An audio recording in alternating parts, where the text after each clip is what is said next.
안녕하세요. 저는 현재 서울에 사는 40대 초반 여성입니다. 현재는 남편과 두 딸 이렇게 네 가족이 함께 행복하게 살고 있어요.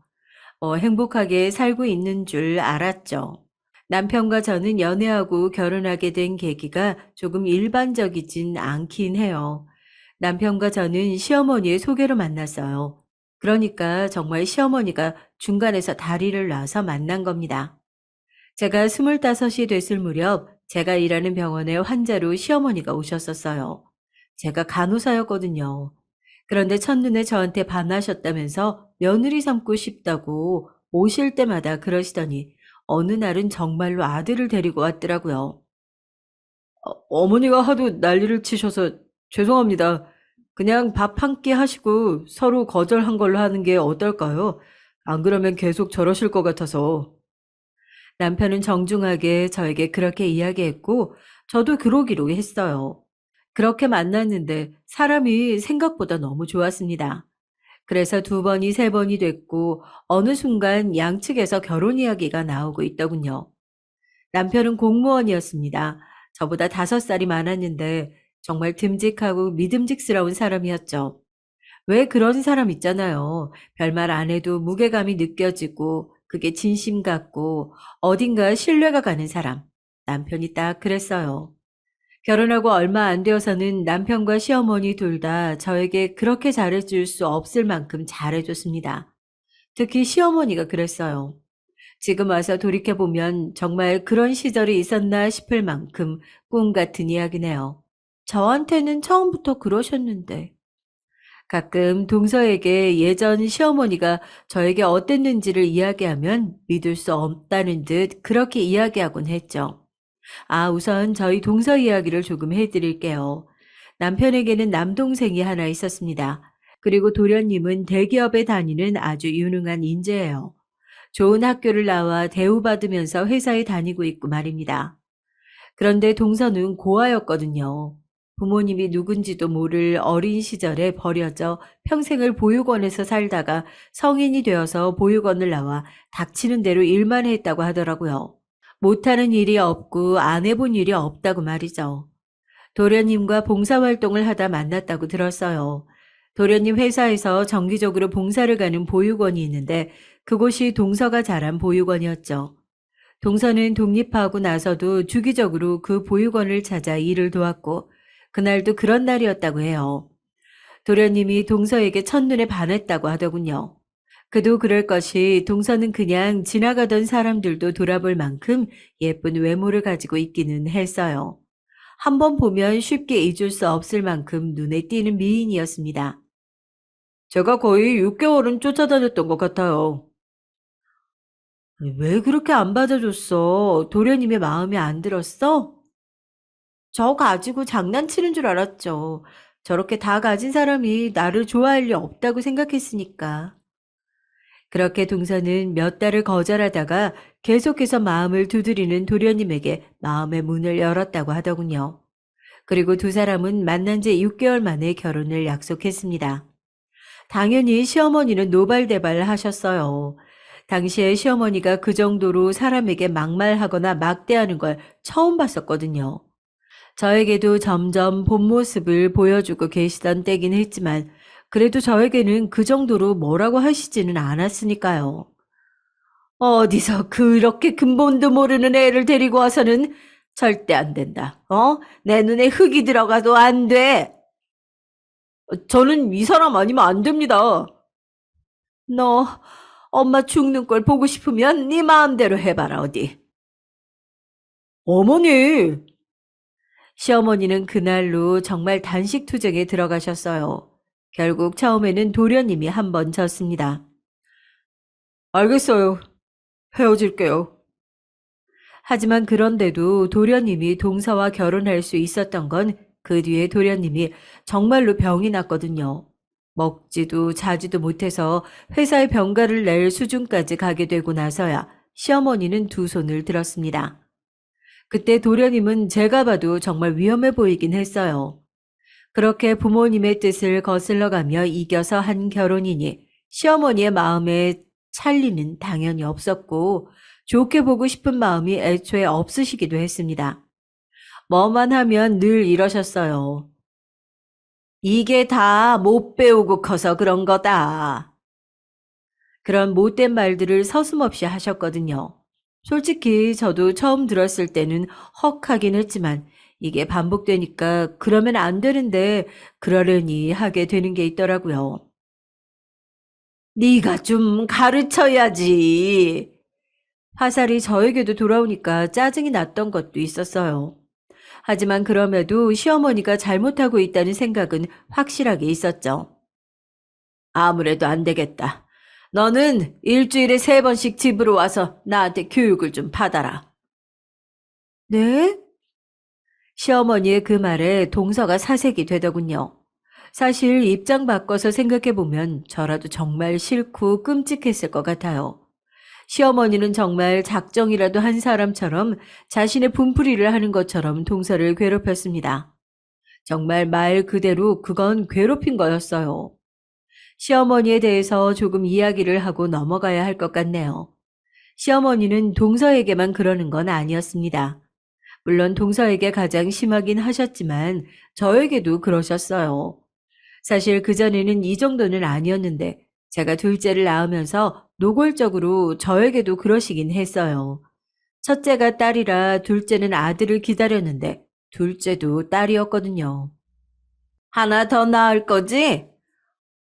힘들어서 셋은 무리일 것 같아요. 우리라도 아들은 낳아야지. 셋째는 아들이라는 확신한 보장도 없잖아요.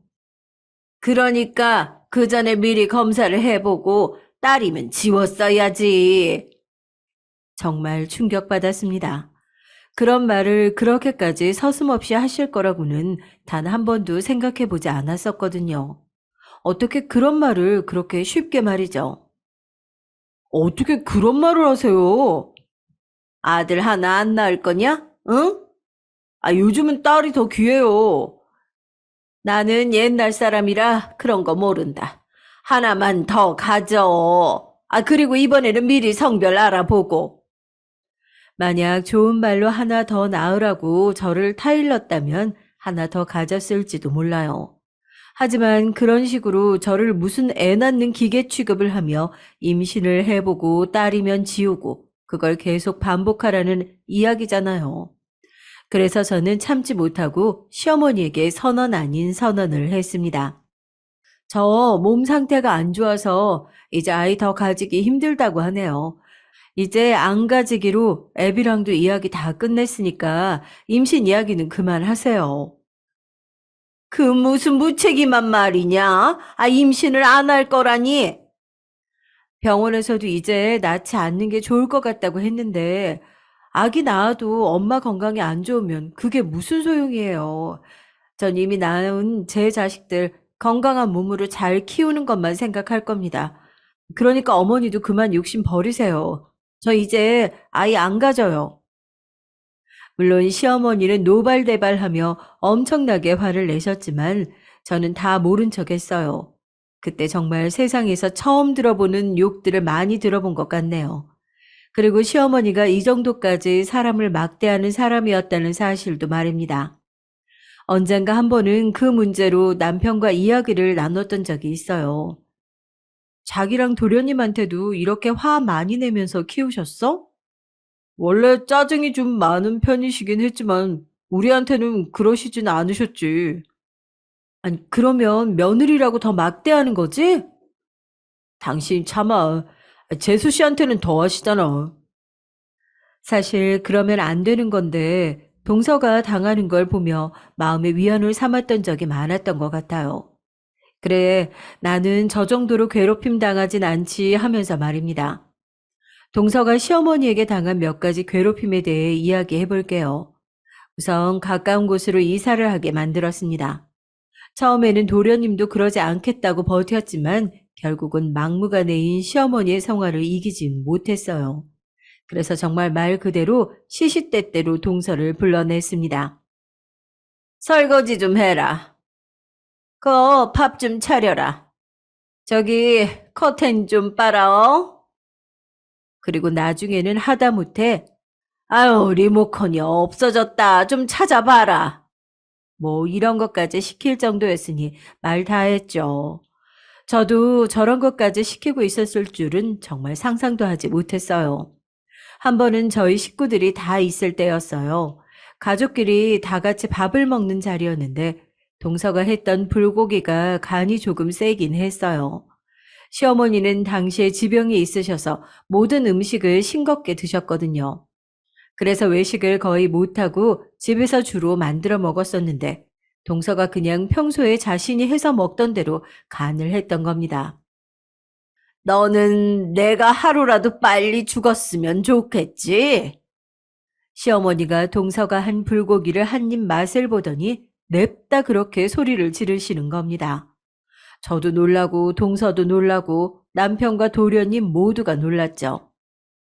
어머니, 왜 그러세요? 이거 한번 먹어봐라. 소태다, 소태야.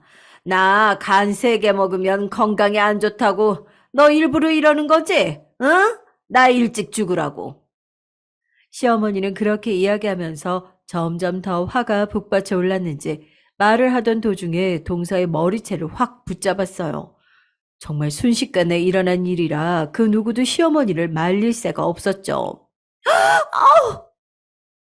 동서의 짧은 비명이 온 집안을 가득 울렸습니다. 그제야 모두가 시어머니를 말리기 시작했어요. 어머니, 일단 이거 놓고 말씀하세요.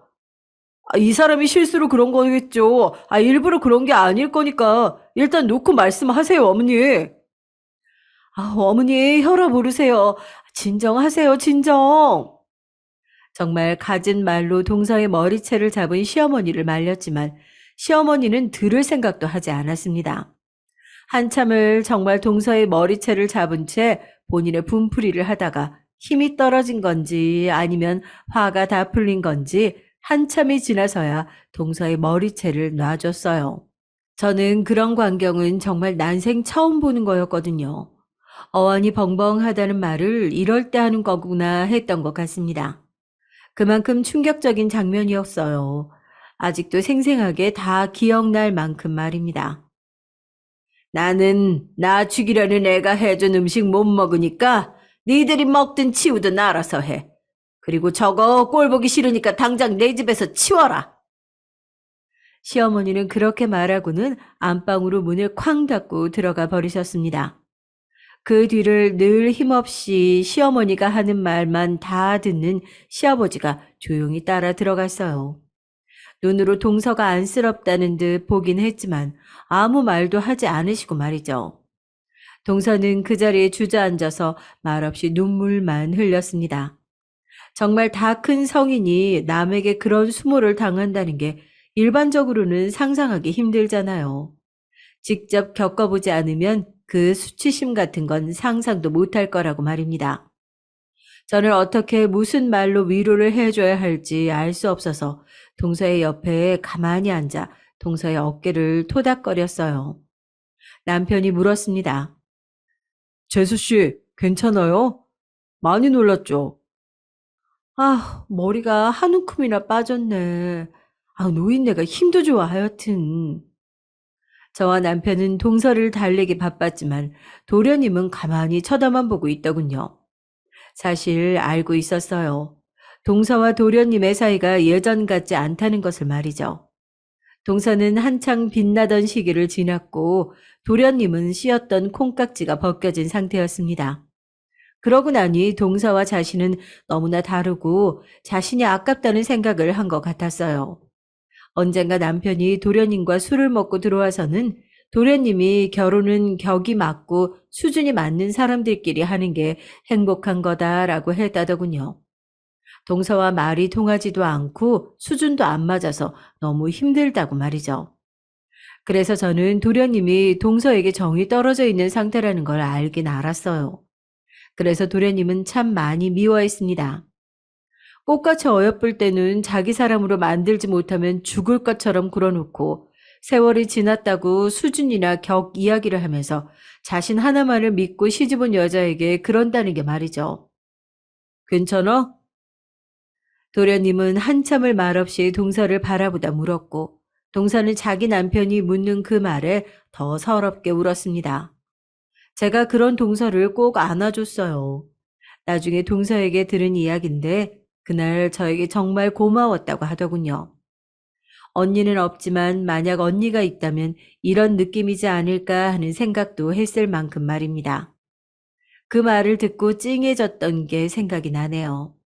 이제 이쯤 되면 왜 이렇게 아들 둘이 어머니에게 한 소리 하지 않고 며느리들이 당하고 있는 걸 지켜만 보냐 하실 텐데 이 집 아들 둘은 어머니에 대한 사랑이 조금 각별해요. 사랑이라기보다 죄송한 마음을 가지고 있다고 해야 하나? 그게 맞을 것 같습니다. 조금 전에 시아버지 이야기를 잠깐 했잖아요. 그것만 봐도 아시겠지만 이 집은 시아버지가 숨소리도 크게 못 내는 집이거든요. 그렇게 된 데에는 다 사연이 있긴 했습니다. 시아버지는 원래 월급 꼬박꼬박 나오는 좋은 회사에서 안정적으로 일을 하고 계셨다고 했어요. 그러던 어느 날 어디서 사업병이 생겨서 왔는지 사업을 하겠다고 집까지 담보를 잡고 대출 받았다고 하더라고요. 물론 그 사업은 쫄딱 망했고 빚까지 생겼다고 합니다. 그 후로 시어머니가 여기저기 닥치는 대로 일을 해가며 그 빚을 갚고 아들 둘을 키워냈다고요. 그러는 사이 그 집 가장은 당연히 시어머니가 되었고 시아버지는 점점 더 시어머니에게 아무 말을 못하게 되었으며 일이 힘들어서였는지 어쨌는지 원래도 고약했던 시어머니의 성격이 더 고약해졌다고 말이죠. 어머니가 그러시는 거 나도 이해 안 가고 그러시면 안 되는 거 알지만 우리 가족은 어머니한테 늘 빚진 기분으로 살아서 뭐라고 말을 잘 못해. 하지만 여기서 한 가지 짚고 넘어가야 할 건 설사 빚을 졌다고 해도 그건 남편과 시아버지지 저나 동서가 아니잖아요. 왜 아들들에게는 싫은 소리 한번 제대로 안 하는 양반이 며느리들은 이렇게 잡는 건지. 과거에 그렇게 힘들게 살았다고 해도 이런 식으로 며느리들을 괴롭히고 심지어 폭력까지 쓰는 건 이해해 드릴 수 없었습니다. 그리고 그 생각을 남편에게 다 이야기했어요. 어머니 인생이 고달프셨고 고생을 많이 했다는 거 알겠어. 그런데 왜 그 보상을 며느리들한테서 받으려고 하시는 건지, 과거에 대한 화풀이를 왜 며느리들한테 하시는 건지 난 잘 모르겠거든? 그 보상도 화풀이도 하려면 아버님이나 당신 도련님한테 해야지. 왜 남의 집 귀한 딸들한테 그러시는 거냐고. 당신 말이 다 맞아. 내가 다음에 천천히 잘 말해볼게. 오늘 일은 나도 선을 넘으신 것 같으니까. 그리고 도련님도 말이야. 사람이 너무한 거 아니야? 자기가 좋다고 그렇게 단식 투쟁까지 해가면서 한 결혼이면서 이제 와서 수준이 맞네 안 맞네 어쩌면 자기 아내가 저렇게 맞고 있는데 그걸 가만히 지켜본다고? 나는 도련님도 너무 실망이다. 아, 그리고 그러면 안 되지. 아까 한마디 하려다가 참았는데 당신이 좀 뭐라고 해. 그게 뭐야? 제 말에 남편도 고개를 끄덕였어요. 그래, 그것도 내가 만나서 이야기 잘 해볼게. 그러니까 너무 속상해하지 마. 그래도 이 집안에 말이 통하는 사람이 한 명이 있다는 것, 그게 제 남편이라는 사실에 그나마 다행이라고 생각했던 것 같아요. 그게 아니었는데 말입니다. 그런데 그 이후로 잠시나마 좋아지는 것 같기는 했어요. 시어머니도 그전보다 조금 저희를 대하는 게 나아진 것 같았고, 동서에게 물어보니까 동서 부르는 횟수도 그 전에 비해 많이 줄었다고 하더라고요. 도련님은 요즘 어떠셔? 동서를 따로 불러내 밥을 사주며 물었어요. 최근에 저를 너무 무시하는 것도 같고, 저한테는 관심이 없는 것 같고, 그래서 저는 다른 여자가 생겼나 했었거든요. 그런데 형님도 아시다시피 제가 남편이랑 헤어지면 갈 곳이 어디 있어요. 제대로 해본 일도 배운 일도 없이 남편이랑 결혼해서 여태껏 살았는데, 그리고 저는 우리 아들 두고 어디 못 가요. 아빠 없는 애도 엄마 없는 애도 만들고 싶지 않아요. 동서는 고아로 나고 자라 그런지 가족에 대한 애착이 남달랐습니다. 특히 아들에 대한 애착이 매우 컸어요. 좋은 엄마, 완벽한 가정, 화목한 가정, 늘 언제나 그런 걸 이야기했고 말이죠. 한편으로는 자라온 환경 때문에 그런 것 같아서 마음이 많이 쓰였습니다. 그런데 요즘 잘해요. 일찍 들어오고 대화도 자주 하고요. 정말 다행이라고 생각했어요. 저도 도련님한테 혹시나 다른 여자가 생긴 건 아닌지, 그것 때문에 동서를 버린다고 하는 건 아닌지, 그런 생각을 하기는 했었거든요. 그래서 정말 진심을 담아 말을 했습니다. 정말 다행이다. 동서, 나도 걱정했는데. 제가 그렇게 말하니까 동서의 표정이 어딘가 미묘해지더라고요. 그런 말을 하면 보통은 걱정해 주셔서 감사하다던가, 이렇게 이야기하고 나니 속이 풀린다던가, 그런 이야기들을 하잖아요. 그런데 동서는 뭔가 말을 하려다가 삼킨 사람처럼 찝찝한 표정을 짓고는 저를 바라봤습니다. 그 모습에 저도 어딘가 찝찝한 기분이 들었어요. 왜? 무슨 할 말이 있어? 제 질문에 동서는 잠시 망설이더니 의미심장한 말을 하더군요. 형님, 아주버님 얼마나 믿으세요? 어? 우리 남편? 우리 남편은 왜? 어딘가 철렁하는 기분이 들었습니다. 혹시 도련님을 통해 남편에 대해 뭔가 들은 게 있나 하고 말이에요.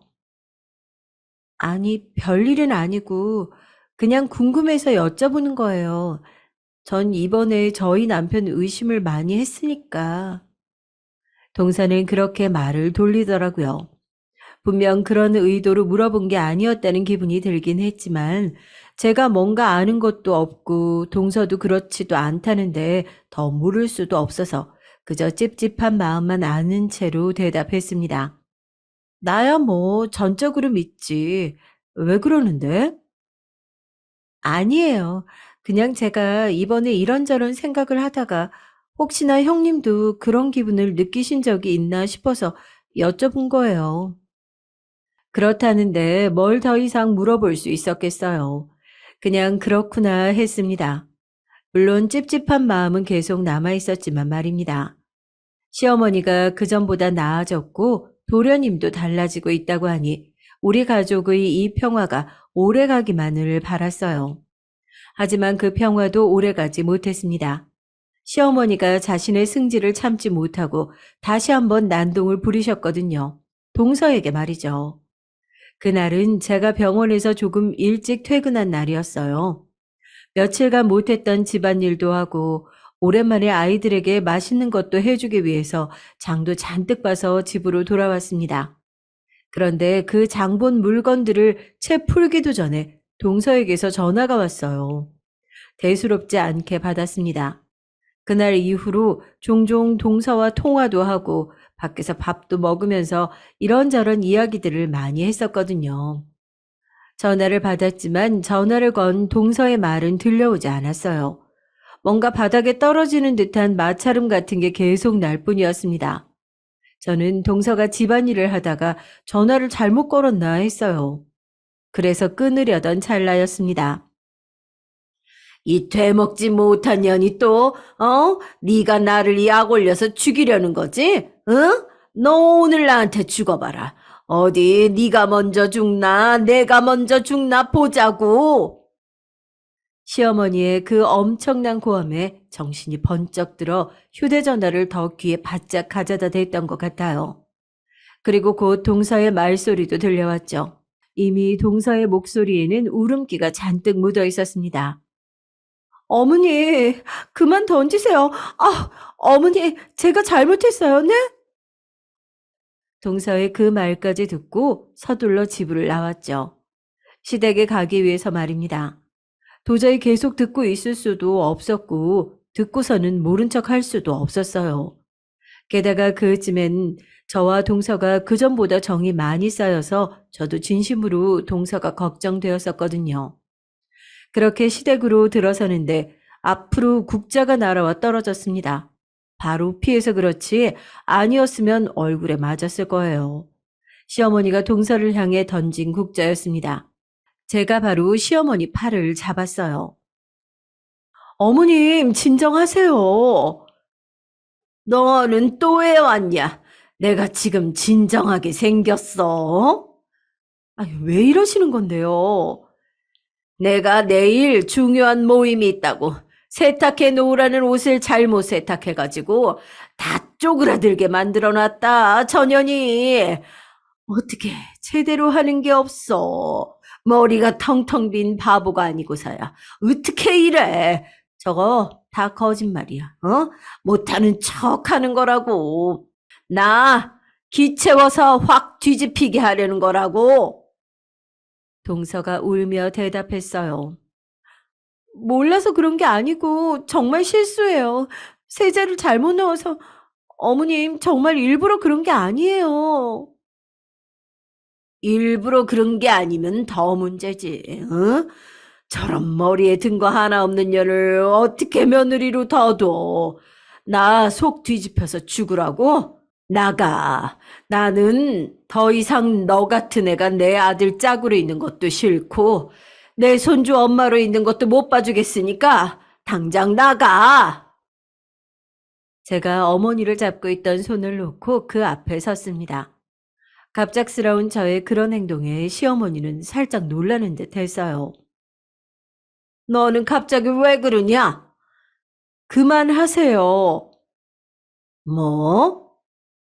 어머니 젊은 시절에 고생 많으셨고 힘드셨고 그거에 대한 보상을 자식들로 보려고 더 이러시는 거 아는데 저희는 어머니 자식이 아니잖아요. 그런데 왜 저희한테 자꾸 더 바라시면서 며느리 덕을 보려고 하세요? 아들들을 위해 헌신하셨으면 잘난 아들들 덕을 봐야죠. 너 뭐 잘못 먹었냐? 네 시애미한테 이게 뭐 하는 짓이야? 여태 하려던 말 참았는데 이제 더 이상 못 참겠어요. 며느리들한테 이렇게 말도 안 되는 승질 부리는 것도 그만하시고 또 더 이상 동서 불러내서 괴롭히지도 마세요. 동서가 고아인 건 동서 잘못이 아닌데 안 그래도 그 부분 늘 신경 쓰고 사는 사람한테 왜 자꾸 몹쓸 말씀을 하세요? 어머님 진짜 벌 받으세요. 시어머니가 정말 화가 많이 났는지 당장이라도 저를 때릴 기세로 손을 번쩍 들었습니다. 이게 진짜? 저 때리시면 저 가만히 안 있어요. 단호한 그 말에 시어머니는 순간 움찔하더니 멈췄습니다. 동서와 달리 저는 가족도 있고 또 제 친정이 시댁보다 조금 더 잘 살았거든요. 그런 이유로 저에게는 완전히 함부로 못하실 때가 많았어요. 어이구, 이것들이 쌍으로 시어머니를 아주 그냥 내가 제명에 못 살지, 못 살아. 시어머니는 그렇게 외치며 가슴을 두드리고는 안방으로 들어갔습니다. 그리고 저는 부엌 한편에 주저앉아 있는 동서를 일으켜 세웠어요. 동서, 괜찮아? 제가 그렇게 묻자마자 동서는 통곡하며 저에게 안겨오더군요. 정말 마음이 짠해졌습니다. 저는 여동생이 없는데 동서의 말처럼 정말 여동생이 있다면 이런 기분일까 하는 생각이 들 만큼 말이죠. 그동안 내가 동서에게 정이 참 많이 들었구나 하는 생각을 하고 있는데 동서가 끄끄거리며 울던 걸 멈추고 가만히 저를 바라봤어요. 그러고는 잠시 뭔가 생각하는 듯 하더니 마음을 다잡고 입을 열었습니다. 더 이상 형님 못 속이겠어요. 순간 이게 무슨 말인가 했어요. 그게 무슨 소리야? 속이다니. 그런 제 물음에 동서는 다시 한번 심호흡을 크게 하더니 말했습니다. 매주 일요일에는 절대 시댁 오지 말라고 하는 거 아시죠? 네, 그랬어요. 저희 시댁에는 특별한 규칙 같은 게 있었어요. 일요일에는 절대 무슨 일이 있어도 시댁에 방문하지 말 것이라는 규칙이었죠. 한 번도 그 이유를 물은 적은 없었습니다. 신혼 초에 잠시 궁금했던 적은 있었지만 주말에 시어머니가 집에서 모임을 하시겠거니 아니면 중요한 일이 있으시겠거니 하고 넘기며 산 세월이 길다 보니 어느 순간부터는 궁금해하지도 않았던 것 같아요. 그런데 그게 왜? 일요일에 여기서 뭐 해? 제가 직접 설명드리긴 그렇고, 이번 주 일요일에 형님 시댁에 오세요. 아무한테도 말하지 말고 조용히요. 절대 아주버님한테도 말씀하시면 안 돼요. 절대. 아니, 왜? 무슨 일인데? 그냥 오시면 다 아실 수 있어요. 더 이상 형님한테 비밀로 못하겠어요. 저를 이렇게 생각해 주시는데. 저는 영문을 몰라 가만히 보고만 있자 동서는 다시 한번 강조를 했습니다. 절대 아주버님한테도 말씀하시면 안 돼요. 절대. 아셨죠? 어딘가 처음 보는 동서의 그런 완강한 태도에 저도 모르게 고개를 끄덕였던 것 같아요. 그리고 그날 저녁 집으로 돌아와서 정말 많은 생각을 했습니다. 제가 생각이 많아 보이자 남편은 무슨 일이 있냐고 물었지만 동서의 말이 생각나서 남편에게도 그 말은 하지 않았어요. 그냥 오늘 시어머니와 있었던 일에 대해서만 이야기했습니다. 아유, 어머니 또 그러신데. 내가 다시 이야기해봐야겠구만. 재수 씨 오늘도 고생이 많았겠네. 어, 마음이 많이 쓰이더라고. 요즘 재수 씨랑 친하게 지내더니 당신도 속 많이 상하나 보다. 내가 다시 잘 이야기해 볼 테니까 너무 신경 쓰지 말고 밥 먹어. 밥이 입으로 들어가는지 코로 들어가는지도 모르겠더라고요. 무슨 일일지 궁금하고 또 불안해서 밥을 제대로 먹지도 못했고 잠도 제대로 자지 못했던 것 같아요. 남편도 평소라면 왜 그러느냐고 꼬치꼬치 캐물었을 텐데 그런 일이 있었다는 걸 듣고 나서는 그 일 때문에 그런 줄 알고 묻지 않더라고요. 그래서 혼자 생각만 많이 했던 것 같습니다. 정말 아무리 생각해도 무슨 일일지 감도 잡히지 않았습니다. 그렇게 이틀이 지나고 일요일이 찾아왔어요. 동선을 확인해 문자도 보내왔습니다. 점심시간쯤 가세요. 벨도 누르지 마시고 그냥 비밀번호 누르고 가세요. 하고 말이죠. 시어머니는 현관문 비밀번호도 자주 바꾸시는 편이었는데 동서가 비밀번호까지 같이 보내왔더군요. 동서는 시댁에 심부름차 자주 가기 때문에 비밀번호가 바뀌면 늘 제일 먼저 시어머니가 동서에게 이야기해줬거든요.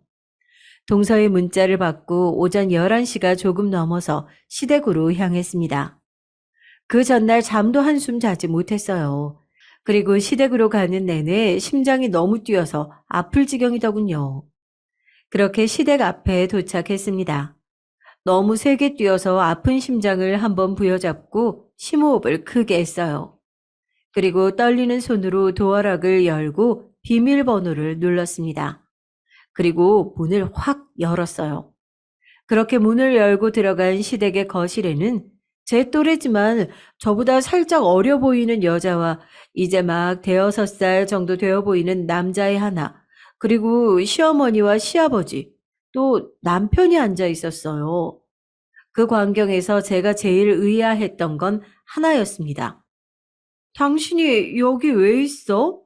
러닝 간다며. 남편은 수년 전 러닝 동아리에 들었었고 매주 일요일이면 한강이다 어디다 러닝을 하려 다녔어요. 그게 벌써 6년쯤 되어가는 것 같아요. 러닝하러 나간다고 나간 남편이 집에서 나간 복장 그대로 시댁 거실에 앉아서 밥을 먹고 있으니 제가 당황하지 않겠어요? 게다가 굉장한 가짓수에 마치 잔치를 하는 것 같은 상을 앞에 두고 말입니다. 여보, 당신이 여긴 어떻게... 남편이 엄청나게 당황해서 말을 더듬더군요.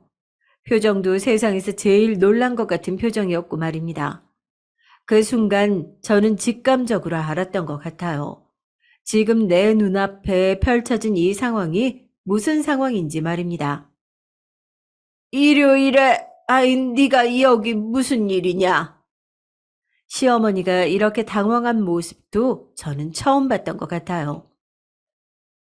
왜요? 여기서 지금 제가 알면 안 되는 게 있어요? 제가 굉장히 날카로운 얼굴로 매섭게 질문했습니다. 하지만 시어머니는 입을 꾹 다물더군요. 평소 성격 같았으면 시어머니한테 말본새가 그게 뭐냐고 소리부터 질렀을 양반이 말입니다. 그리고 그 순간 남편의 옆에 앉아있던 5살쯤 먹은 남자아이가 이 모든 상황을 결론 냈어요. 단번에 제 궁금증과 의심을 확신으로 바꿔주었고 말입니다. 그 아이는 남편을 향해 이렇게 말하더군요. 아빠, 저분은 누구야? 라고 말이죠. 직감적으로 무슨 상황인지도 왜 동서가 말없이 가보라고 했는지도 다 알았지만 그래도 그 아이가 남편을 향해 아빠라고 하는 걸 들으니 심장이 쿵 하고 한 번 더 내려앉기는 하더라고요. 그리고 정말 헛웃음이 나왔습니다. 이런 막장 드라마나 영화에서나 볼 법한 상황이 저에게도 일어났다는 사실이 너무 현실감이 없어서 말이죠. 아빠라고? 여보, 아니, 미나 엄마, 그게, 남편이 다급하게 말을 꺼냈고, 옆에 여자는 당황해서 입술만 꼭 깨물고 있더군요. 그리고 그 아이가 남편을 향해 다시 물었습니다. 천진한 얼굴과 목소리로 말이죠. 여보? 왜 저 아줌마를 그렇게 불러? 아빠 여보는 엄마잖아. 라고요. 옆에 여자 팔을 꼭 잡으면서 말이죠. 아니, 네가 여기 어쩐 일이냐, 일요일에. 그게 중요해요, 지금? 제 날카로운 되물음에 시어머니는 입을 다물었어요. 뭐 조금만 생각해보면 누가 가보라고 했는지 답은 쉽게 유추할 수 있긴 했을 거예요. 바뀐 비밀번호를 아는 사람 중에 저에게 이런 이야기를 해줄 사람 동서밖에 없으니까 말이죠.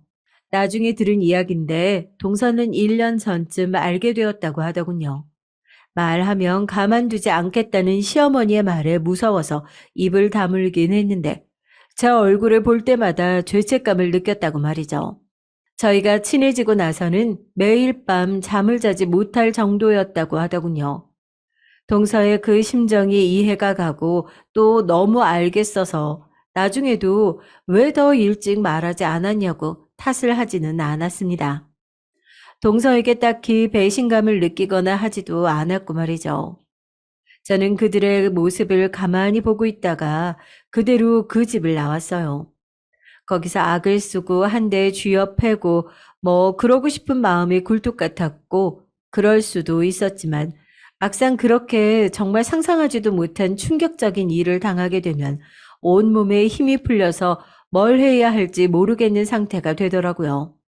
저도 드라마에서 보는 것처럼 뺨을 때리고 얼굴에 물을 뿌리고 뭐 그럴 수도 있을 것 같았는데 아니었습니다. 집으로 돌아와 짐을 싸고 아이들에게 집으로 가지 말고 외할머니 집으로 바로 오라고 톡을 한 뒤 저도 친정으로 갔어요. 하얗게 질려서 들어온 저를 보고 온 가족이 너무 놀라 이유를 물었죠. 하지만 저는 바로 쓰러지듯 잠이 들었습니다. 그러고 깨보니 병원이더군요. 너무 큰 충격을 받아서 쓰러졌다고 말이죠.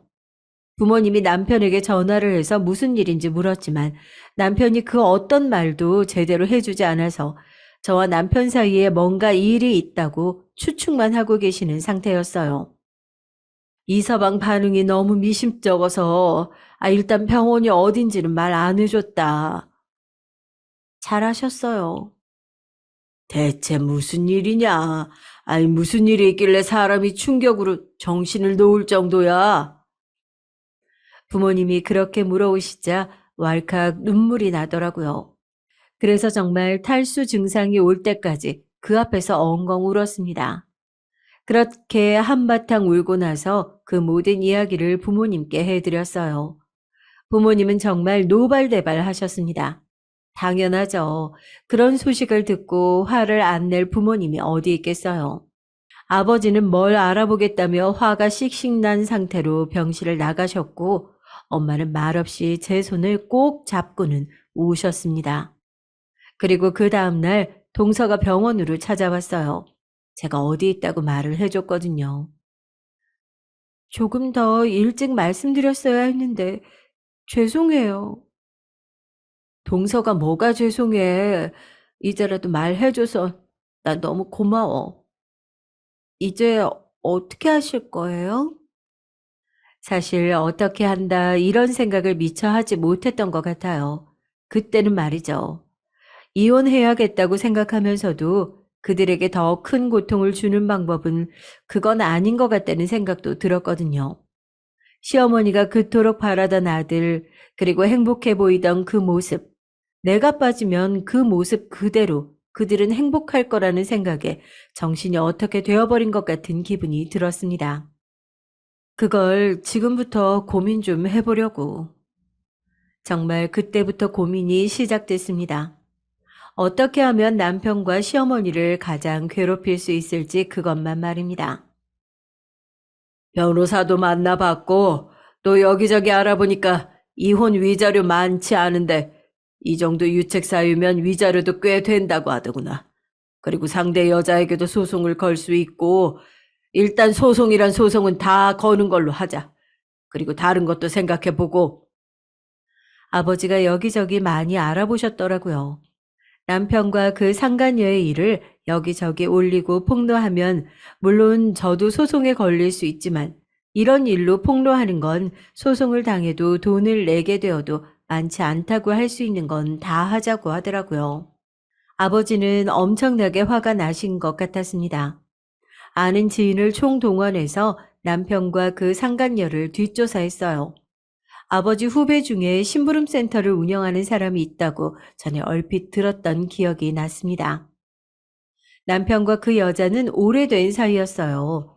아이가 대여섯 살이라 남편과의 관계도 그 정도겠거니 했는데 아니었습니다. 저와 결혼하기 전에 만났던 여자친구라고 하더라고요. 그런데 거기도 집안 조건이 심하게 좋지 않아서 시어머니의 엄청난 반대로 결혼하지 못했고 시어머니가 소개해준 저를 만나 결혼을 한 거라고 말이죠. 그리고 한동안 안 만나다가 6년 전쯤 다시 만났고 아이를 가졌다고요. 저는 아버지가 해주신 말을 토대로 모든 내용을 다 적어서 남편의 불륜 관계에 대해 남편을 아는 곳, 남편이 알 수 있는 곳들에 폭로를 했습니다. 물론 소송도 같이 걸었고 말이죠. 그리고 동네에도 대자보를 붙였어요. 시어머니가 부끄러우라고 말이죠. 당연히 남편과 시어머니에게 연락이 번갈아 가면서 왔고 저는 받지 않았습니다. 조금 시간이 지난 뒤 듣기로는 남편 회사에 정말 파다하게 소문이 났고 그 동네에도 죄다 소문이 다 나는 바람에 민원이 엄청나게 많이 들어와서 업무에 지장이 있을 정도라고 하더군요. 그 동네의 거의 모든 유부녀들이 엄청나게 화가 났다고 말이죠. 남편은 어디 지방으로 발령이 났다고 들었어요. 굉장한 시골이라고요. 그리고 그때쯤 남편에게 걸었던 소송의 결과가 나왔어요. 길고 지루한 싸움이었지만 배상금도 많이 받았고 상간녀에게도 위자료를 받을 수 있었습니다. 그 두 사람은 지방으로 내려가 새 살림을 차렸다고 들었어요. 그 소식을 듣자마자 그 동네 게시판에도 민원을 넣고 또 그 동네에도 소문을 냈습니다. 하루는 남편이 찾아와서 그러더군요. 계속 이럴 거야? 그걸 묻는 게 뻔뻔하다고 생각하지 않아? 죽을 때까지 괴롭힐 거야. 애가 있잖아. 아이는 무슨 죄야. 어디 갈 때마다 손가락질 받는데. 그러게 손가락질 받을 짓을 왜 하고 살았니? 그리고 그 상간녀도 찾아와서 죄송하다고 무릎을 꿇고 제발 아이가 상처를 받으니 그만해달라고 빌었지만 저는 그러지 않았어요. 저희 아이들이 받은 상처는 그럼 어쩝니까? 시어머니도 오래 살던 집에서 이사하였고 도련님도 남편과 그리고 자신의 어머니와 연을 거의 끊은 것 같더라고요. 이런 짓까지 해오고 있었다는 걸 몰랐다면서 우리 가족이라는 게 부끄럽다며 말이죠. 그 덕에 동서는 시어머니의 시중을 들지 않아 훨씬 편해졌고 말입니다. 완전히 영 끊었어요. 이사도 했고 연락처도 바꿨고 남편을 언제 이럴 기회만 보고 있었던 사람인 것 같아요. 시어머니는 아마 이제 그전과 같은 호사를 누리며 살 수 없을 겁니다.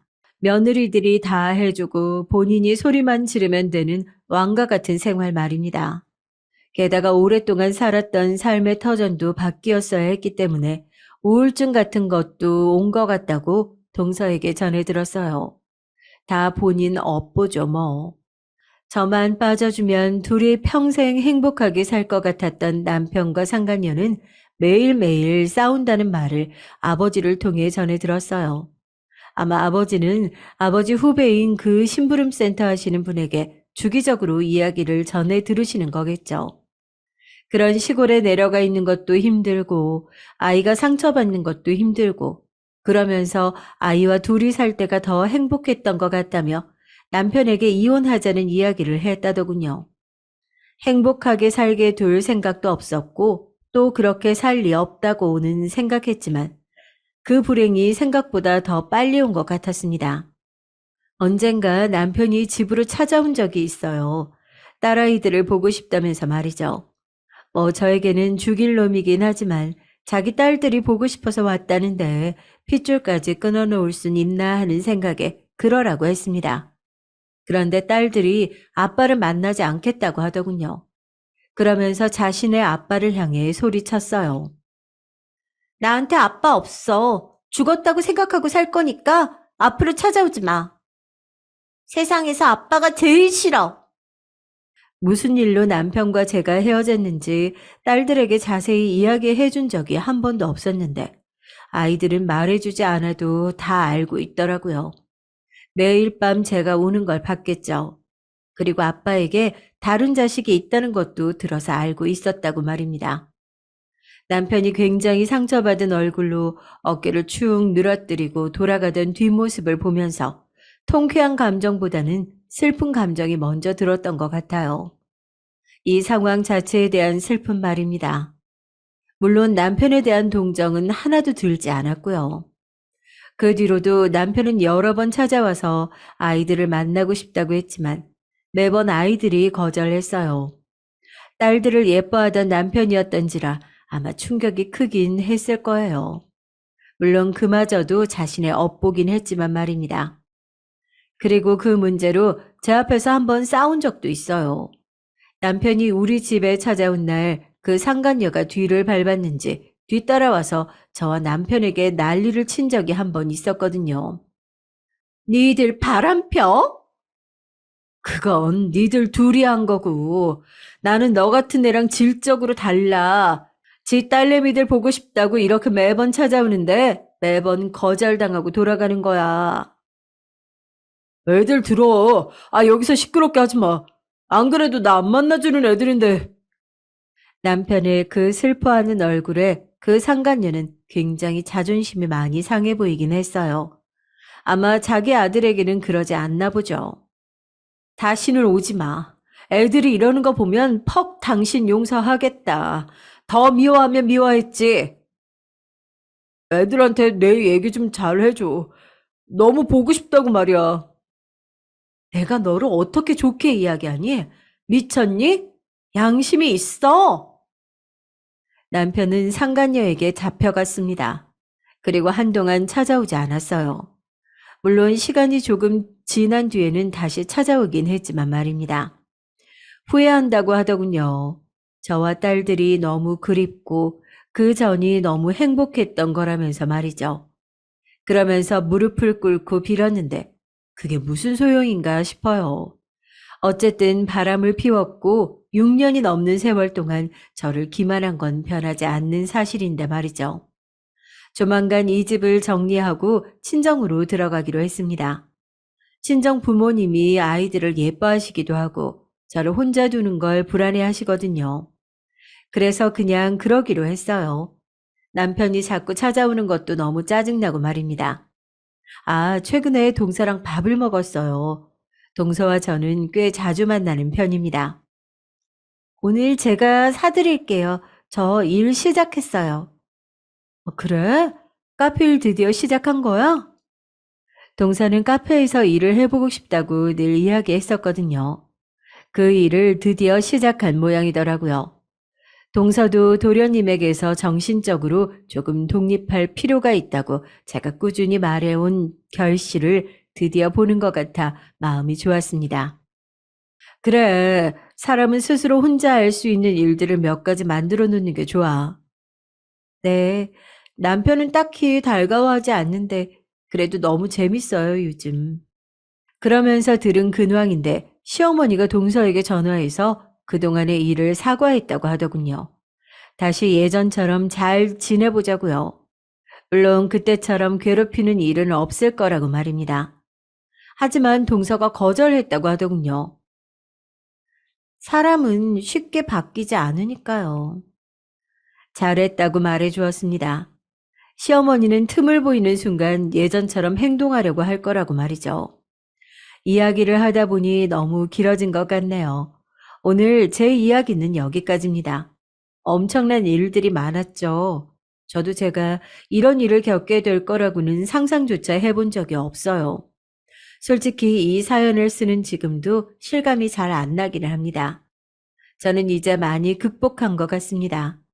물론 아직도 남편이나 그 상간녀, 시어머니를 떠올리면 괴롭지만 말입니다.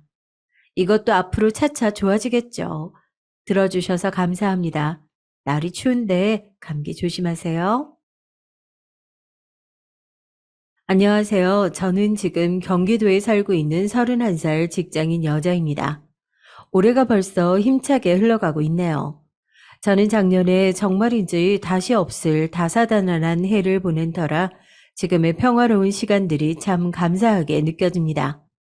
어떨 땐 다시 기억하고 싶지 않다가도 저희 가족에게 꼭 필요했던 그때의 일을 지금 이렇게 사연으로 전해보려고 합니다. 주로 주위에서 직접 전해들은 이야기를 제가 또 전하는 거라 말이 좀 어색할 수도 있다는 점 양해 부탁드려요. 덧붙여 길고 긴 저의 사연을 읽어주셔서 감사하다는 말씀도 미리 전할게요. 간단히 소개하자면 저희 가족은 부모님과 남동생, 저 이렇게 살고 있어요. 아빠는 카센터 일을 하다 지금은 운전기사를 하고 계시고 엄마는 음식점에서 일하고 계세요. 남동생은 군대에 가 있고 저는 일반 사무직으로 일하는 중이고요. 특별한 것 없이 저희 가족도 다른 집들처럼 각자의 자리에서 열심히 살아가는 평범한 사람들이죠. 저녁마다 모여서 TV를 보며 하루를 마무리하고 서로 하루 중에 힘들었던 일을 아주 짧게나마 공유하며 기념일이 있으면 근처 가게에서 소박하게 외식을 하는 그런 가족이요. 지금은 저와 동생도 본인 밥벌이들을 하고 부모님 일도 안정화되면서 그런대로 먹고 살만해졌지만 사실 10여 년 전까지만 해도 형편이 굉장히 어려웠어요. 집에서 유일하게 일을 하던 아빠의 카센터 일이 어려워지면서 갑자기 가세가 기울었거든요. 그래서 엄마도 갑자기 일을 구하게 되고 저도 학교를 다니며 닥치는 대로 아르바이트를 하고 어린 동생까지 살피게 됐죠. 그때만 생각하면 하루하루가 살얼음 판 같았어요. 자신감을 잃은 아빠는 근근히 대리기사, 택배기사, 일용직 근로자 일을 하면서 매일 술만 드셨고 엄마는 그런 아빠를 보며 받은 스트레스로 위험을 달고 사셨죠. 아직 초등학생이었던 동생은 부모님 눈치만 보면서 점점 말이 없어졌던 것 같아요. 그 당시 동생의 목소리를 들은 기억이 거의 없는 걸 보면요. 한순간에 생기를 잃은 그때의 우리 가족은 같이 있어도 같이 있기에 불행한 날들의 연속이었죠. 이런 저희를 지옥 속에서 꺼내준 건 바로 할아버지였습니다. 할아버지는 시골에서 농사를 지으시던 분이셨어요. 고향에서 쭉 자라 그곳에서만 거의 한평생을 보내셨죠. 가난한 시골집에서 첫째로 태어나 세상 물정에 대해 아무것도 모르는 순박한 청년이었다던 우리 할아버지. 아주 옛날 어린 저에게 정성스레 깎은 배를 건네주시며 해주신 이야기가 종종 기억이 나요. 할아버지는 친척의 중매로 서울에 사셨던 할머니를 만나서 어린 나이에 결혼을 하셨거든요. 사실 할머니는 할아버지를 처음 만난 날 그 추운 겨울에 얇은 자켓 하나만 걸치고 나온 할아버지가 싫었대요. 하지만 몇 번은 더 만나보자 해서 약속을 잡았는데 그 뒤로 말을 할수록 또 만날수록 순수하고 정 많은 성격에 점점 마음에 드셨대요. 그런 사람이라면 아무것도 없는 시골이라도 굶어 죽진 않겠다 싶기도 하고 그래서 할아버지 성품만 믿고 결혼하셨다네요. 막상 시골에 오니 빚도 많고 일도 너무 고돼서 한 달 만에 후회했다곤 하셨지만요. 아빠는 그런 할아버지와 할머니 사이에서 태어난 유일한 외동아들이었어요. 할머니가 농사일로 몸이 약해져서 더 이상 아이를 갖지 못하는 몸이 되셔서 그렇다네요. 할아버지는 아마 그게 평생 마음의 짐이셨을 거예요. 할머니는 돌아가시는 날까지 늘 지팡이를 지고 다니셨다고 했거든요. 당신 때문에 산속 마을까지 올라와 고생만 하던 아내를 바라보며 그 당시 얼마나 슬퍼하셨을지 상상해보면 제 마음까지 아려오는 것 같습니다. 한 번은 할머니가 버스를 놓쳐서 면내부터 집까지 걸어오는데 걱정이 된 할아버지가 산 중턱까지 뛰어내려가서 할머니를 업고 다시 올라왔다는 일화도 있었대요. 깊은 밤 그 골짜기를 오르는데 할머니와 도란도란 이야기를 나누느라 한치 앞도 안 보이는 어둠이 전혀 겁나지 않았다면서요. 정말 대단하지 않나요? 얼마나 거대한 사랑이기에 그렇게 서로를 위하며 살 수 있던 걸까요? 할머니는 그 편찮으신 몸으로도 집안일까지 도맡아 하시고 아빠를 고등학교 때까지 키워내신 후 세상을 떠나셨어요. 평소엔 엄한 편이었지만 그만큼 사랑과 애정도 가득했던 할머니가 떠나고 나서 아빠와 할아버지는 너무나 힘들어하셨던 것 같아요. 특히 할아버지는 무려 1년간 매일 밤 방에서 홀로 우셨다고 하더라고요. 아마도 할머니에 대한 미안함과 그리움 때문이셨겠죠. 그때부터 할아버지는 아빠만 바라보며 사셨대요. 그 서투른 손길로 아침마다 아빠의 도시락을 싸고 집안 구석구석을 정리하고 또 농사일을 늘여서 아빠의 학비를 항상 부족함 없이 대셨대요. 할머니가 부재한 자리를 메우기 위해서 무리해가며 필사적으로 이겨내셨던 거죠. 아빠도 할아버지의 노력과 힘듦을 알기에 열심히 공부했지만 성적이 뜻대로 나오지 않아서 고등학교를 졸업하자마자 군대를 가고 제대한 후 바로 취직을 했대요. 직장을 가까운 곳에 구했다지만 그래도 읍내까지 나가야 했기에 산골 마을에서 오가는 게 도통 쉬운 일이 아니었다고 하더라고요. 하나뿐인 아들이 매일 출근 시간보다 1시간 일찍 나가야 하는 게 마음이 쓰이셨던 할아버지는 땅을 팔아서 읍내에 작은 하숙방을 얻어주셨대요. 덕분에 아빠는 처음 자취란 것도 해보고 편히 직장 생활을 이어갈 수 있었겠죠. 할아버지는 일주일에 한 번씩 아빠 하숙방을 찾아와서 집주인에게 당신이 지은 농산물을 주시며 아들에게 따뜻한 밥을 부탁하셨고 아빠에게는 얼마 되지 않는 용돈을 꼬박꼬박 쥐어주셨다네요. 아빠는 차마 그 돈을 쓰지 못하겠어서 필요한 만큼은 빼두고 전부 저금을 했었다고 합니다. 비록 나중에 사업 빚을 갚는데 다 써버렸다고 했지만요. 아빠에게 어릴 적 이 이야기를 들으니 제 생각이 많이 났어요. 저는 대학원까지 진학하고 싶었지만 형편이 어려운 걸 알기에 졸업 후 바로 취직해야 했거든요. 그런 제 마음을 알고 있던 아빠는 원하는 공부를 포기해야만 했던 제가 안쓰러우셨는지 당시 직장 근처로 방을 얻어주셨습니다. 아마 엄청 무리했었던 것일 텐데 한 번도 내색하지 않으시더라고요. 당시 어린 마음에 나만의 방이 생긴 걸 기뻐했지만 한편으론 내가 편한 대신 다른 가족들이 고생할 게 마음에 걸려서 몇 달 만에 정리하고 다시 집으로 들어갔긴 했지만요. 아빠도 아마 본인이 고생했던 그때의 기억이 나서 저를 더 챙겨주시려고 했던 것 같아요.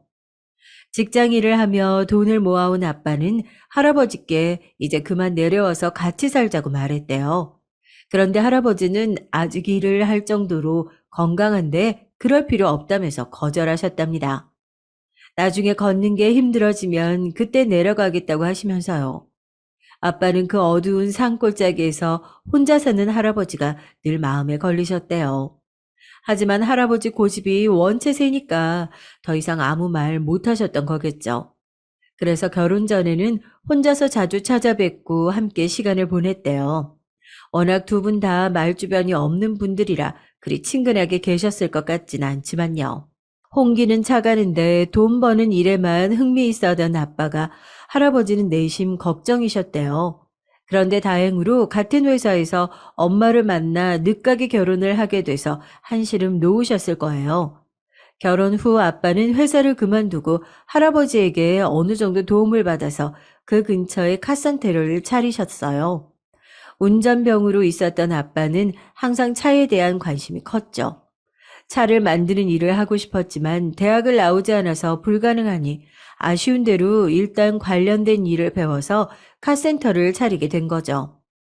당시엔 장사가 그럭저럭 잘 돼서 결혼 생활에 큰 문제가 없었다고 하더라고요. 할아버지에게 용돈도 드릴 수 있었고 매일같이 퇴사 노래를 부르던 엄마가 회사를 그만두고 집안일에만 신경 쓸 수 있게 할 정도였다고 했으니까요. 할아버지는 그런 아빠가 대견했는지 때마다 오셔서 하루 종일 앉아 있다가 가셨대요. 아빠가 일하는 모습을 멀리서 조용히 지켜보시면서요. 참 한결같은 분이시죠. 저는 초등학교 때부터 할아버지 댁을 오갔어요. 집에서 멀지 않고 때마다 자주 왕래가 오가던 사이이기도 했고, 또 무엇보다 저는 할아버지를 좋아했었거든요. 할아버지가 저를 강아지라 부르면서 맞이해 주시던 것도 좋고, 무슨 말을 해도 허허 웃으며 대답해 주시는 모습이 정답고 좋았습니다. 엄마도 받아주지 못한 저의 응석을 언제나 다정하게 웃는 얼굴로 받아주던 할아버지를 전 아마도 죽을 때까지 잊지 못할 거예요. 저는 어릴 적부터 여름이나 겨울방학 때마다 의례적으로 할아버지 집에 가서 일주일씩 머무르다 오곤 했어요. 할아버지가 내어주는 따뜻한 밥을 먹고 저녁엔 뜨끈한 아랫목에 누워서 할아버지 이야기를 듣다가 어떻게든 보탬이 되고 싶어 들로 밭으로 논으로 옮겨가며 일손을 도와드리는 그 시간들이 왜 그렇게 재밌었는지 모르겠어요. 아주 어릴 적엔 할아버지 집에서 살겠다며 떼를 쓴 적도 있었다고 하더라고요. 할아버지는 이런 손녀가 귀찮을 법도 한데 매달마다 아빠한테 전화해서 제가 언제 오는지 확인하셨다고 해요. 우리 지원이 오는 거지? 그래, 내가 기다리고 있으마. 그러다 한 번은 이런 일도 있었어요. 제가 할아버지 집 앞 밭에서 혼자 흙을 가지고 놀던 중인데 아랫동네에서 키우던 커다란 개가 저를 덮쳤던 기억이 있어요. 반가움에 달려왔던 개는 다행히 절 공격하진 않았지만 저는 너무 놀란 바람에 바로 그 자리에서 울음을 터뜨리고 오줌까지 싸버렸거든요. 어린 마음에 어찌나 무섭고 떨리던지 할아버지가 뛰어와서 떼어놓기에 간신히 진정할 수 있었죠. 근데 그때 제가 그렇게 울고 있는 걸 다 봤으면서도 멀리서 아주 천천히 걸어오는 개 주인을 보고 할아버지는 적잖이 화가 나신 거예요. 그 점잖고 순한 할아버지가 개 주인에게 가서 사태질을 해가며 큰 소리로 따지던 모습이 아직도 선합니다. 아니, 이리 사나운 개를 목줄이라도 해야지. 응? 우리 손녀딸 다쳤으면 어쩔 뻔했어요. 할아버지. 어휴, 그래 우리 지원이 많이 놀랐지? 할아버지랑 얼른 집으로 가자. 어디 다친 데 없는지 봐야겠네. 할아버지는 그날 집으로 가서 제가 다친 곳이 있는지 없는지 살피며 전전긍긍해 하셨죠. 나중엔 저보다 할아버지가 더 놀라고 진정이 안 되시는 것 같았어요. 할아버지, 나 괜찮은데? 아니다. 그 쬐끄만 상처도 흉지면 큰일 나. 그렇게 손녀 일이라면 언제든 두 손 두 발 걷고 오던 분이었으니 당연한 반응일지도 모르지만 전 그때를 생각하면 가슴이 벅차오르곤 했죠. 할아버지의 정을 가장 많이 느낄 수 있는 사건으로 기억되기도 했고요. 그리고 부지런히 시간이 흐른 뒤 제가 고등학교에 들어간 후쯤이었어요. 시골에 계시던 할아버지가 그만 다리가 부러지시는 사고를 당해서 급히 병원에 간 적이 있어요. 불을 떼기 위해서 산에서 나무를 잘라 옮기다가 그만 언덕에서 그대로 떨어지신 거예요. 할아버지 말로는 밑으로 내려가려면 돌아서 가야 하는데 그게 귀찮아서 바로 언덕 벽을 타고 내려가는 방법을 선택했다고 하더라고요.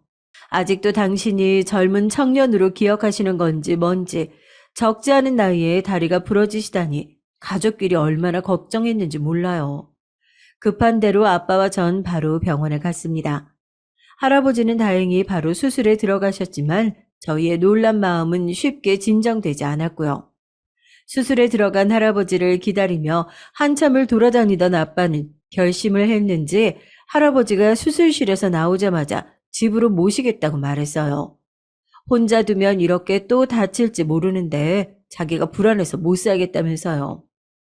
아버지, 제발요. 이러다가 또 다치시면 제가 더 걱정이 된다고요. 지금도 잠이 안 올 것 같은데.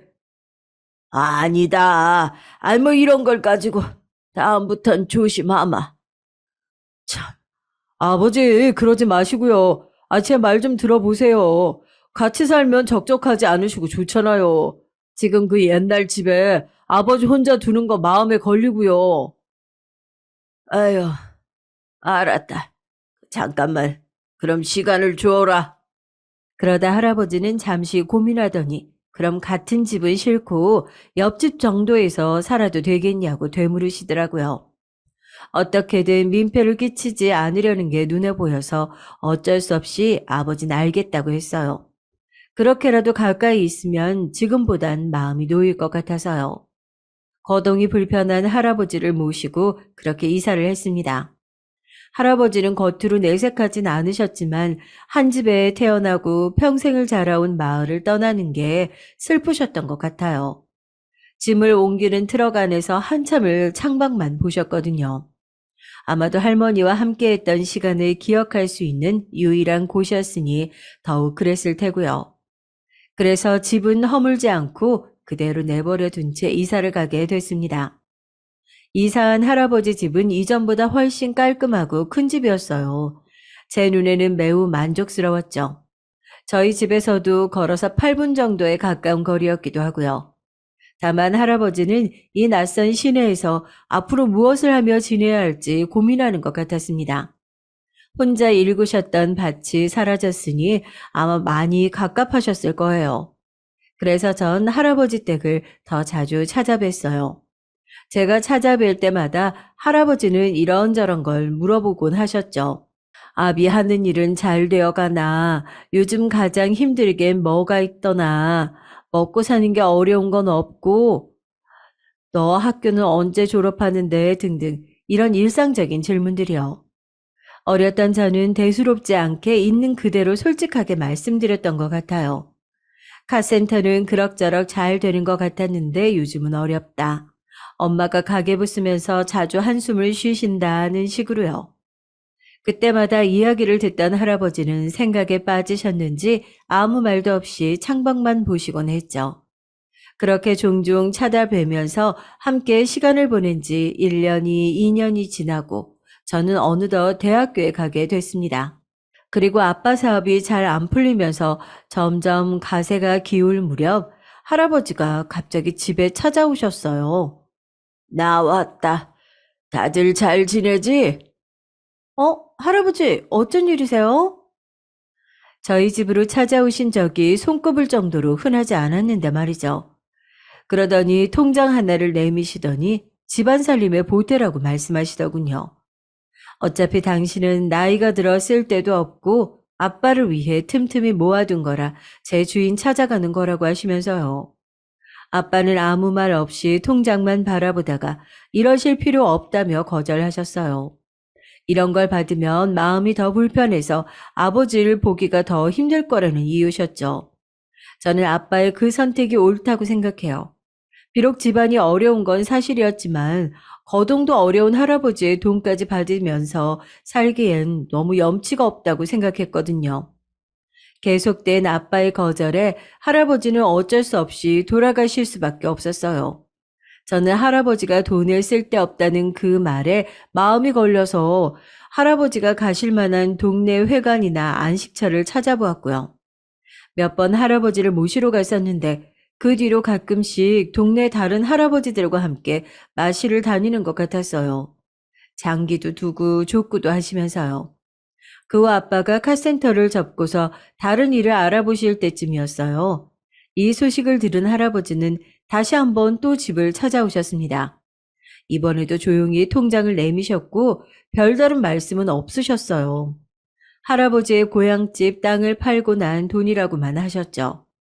아빠가 저희는 방으로 들어가라고 말씀하셔서 그 뒤에 어떻게 됐는지는 자세히 몰라요. 하지만 아빠는 할아버지의 통장을 받으셨던 것 같아요. 그 뒤로 동생이 학원을 새로 등록하고 몇 달간은 일을 안 하고도 전과 같이 지낼 수 있었거든요. 아버님, 감사하네. 참. 엄마가 아빠한테 종종 이렇게 말하는 목소리도 들려왔고요. 저는 할아버지께 감사하다고 인사드리고 싶었지만 아무 말씀도 못 드렸습니다. 왠지 얼굴을 뵙기가 죄송한 마음이 들어서요. 등이 휠 정도로 어렵게 버셨던 돈인 걸 알고 있으니까요. 그래서 아빠와 같이 함께 여행이라도 가자고 말씀드려봤는데 이젠 조금만 걸어도 온 몸이 다 저린다고 하시면서 이렇게 천천히 동네를 걷는 것만으로도 만족하신다고 하시더라고요. 아직도 잘 모르겠어요. 그때 할아버지의 말이 진심이셨는지 아니면 이미 모든 걸 포기하신 채 정해진 대답을 하신 건지 아무리 핏줄이 섞여 있는 가족이라지만 남처럼 속내를 알기는 어려운 것 같아요. 하지만 할아버지의 도움은 한 번으로 끝나지 않았습니다. 그리고 그 이유들은 다 좋지 못한 일들이었어요. 제 가슴도 여러 번 철렁 내려앉았고요. 그렇게 일용직을 오갔지만 안정된 일자리로 정착하지 못해 괴로워하던 아빠는 몇 달 후 할아버지를 또다시 찾아가셨어요. 그 당시 엄마가 위궤양으로 인해 절제 수술을 받아야 해서 상황이 더 절박했거든요. 아버지, 죄송해요. 번번이 손만 벌려서 제가 이 나이 됐음 아버지한테 뭐라도 해드려야 하는데. 아니다. 됐다. 괜찮아. 지원 애미 얼른 낳아야 할 텐데 걱정이다. 아빠의 계획을 미리 안 엄마는 염치도 없냐며 말리셨지만 아무 대답 없이 듣던 아빠는 그래도 한 번 더 도움을 받기로 하신 거예요. 지금 와서 생각해보면 그때 아빠는 가장으로서 느낀 무게가 달랐기에 가족을 위해서 어쩔 수 없는 선택을 하신 거겠죠. 그리고 할아버지는 아무렇지 않게 돈을 건네주셨고요. 외려 엄마 걱정을 더 하시느라 엄마 수술 후에 전화로 안부를 묻곤 하셨어요. 수술 부위는 괜찮냐, 아픈 데는 없냐, 돈 필요하면 말해라. 한결같은 목소리로 물어오는 전화에 엄마는 너무 감사하다고 말하곤 했습니다. 그리고 할아버지 집을 다녀오신 후 우리 집은 다시 또 잠깐의 안정을 되찾을 수 있었습니다. 하지만 이런 안정이 편하고 익숙해진 건지 아빠는 주기적으로 할아버지 댁에 가시기 시작했어요. 때로는 동생 손을 잡고 갈 때도 있었고 집에 있던 반찬 몇 개를 챙겨 들고 가실 때도 있었어요. 그럴 때마다 엄마와 아빠의 다툼이 잦았지만 그 또한 어느 순간부터는 점차 사라진 것 같았습니다. 그렇게 우리 집은 할아버지가 평생을 모아오신 돈으로 수술을 하고 밥을 먹고 책을 사고 옷을 입으면서 지내왔습니다. 처음엔 아빠도 할아버지 댁에 다녀오면 한동안 무기력하고 기운이 없어 보였지만 점점 아무렇지 않은 듯 생활하셨고요. 엄마도 그런 모습이 익숙해진 듯 나중엔 아무 말씀 없으셨죠. 저라고 별반 다를 바 없었어요.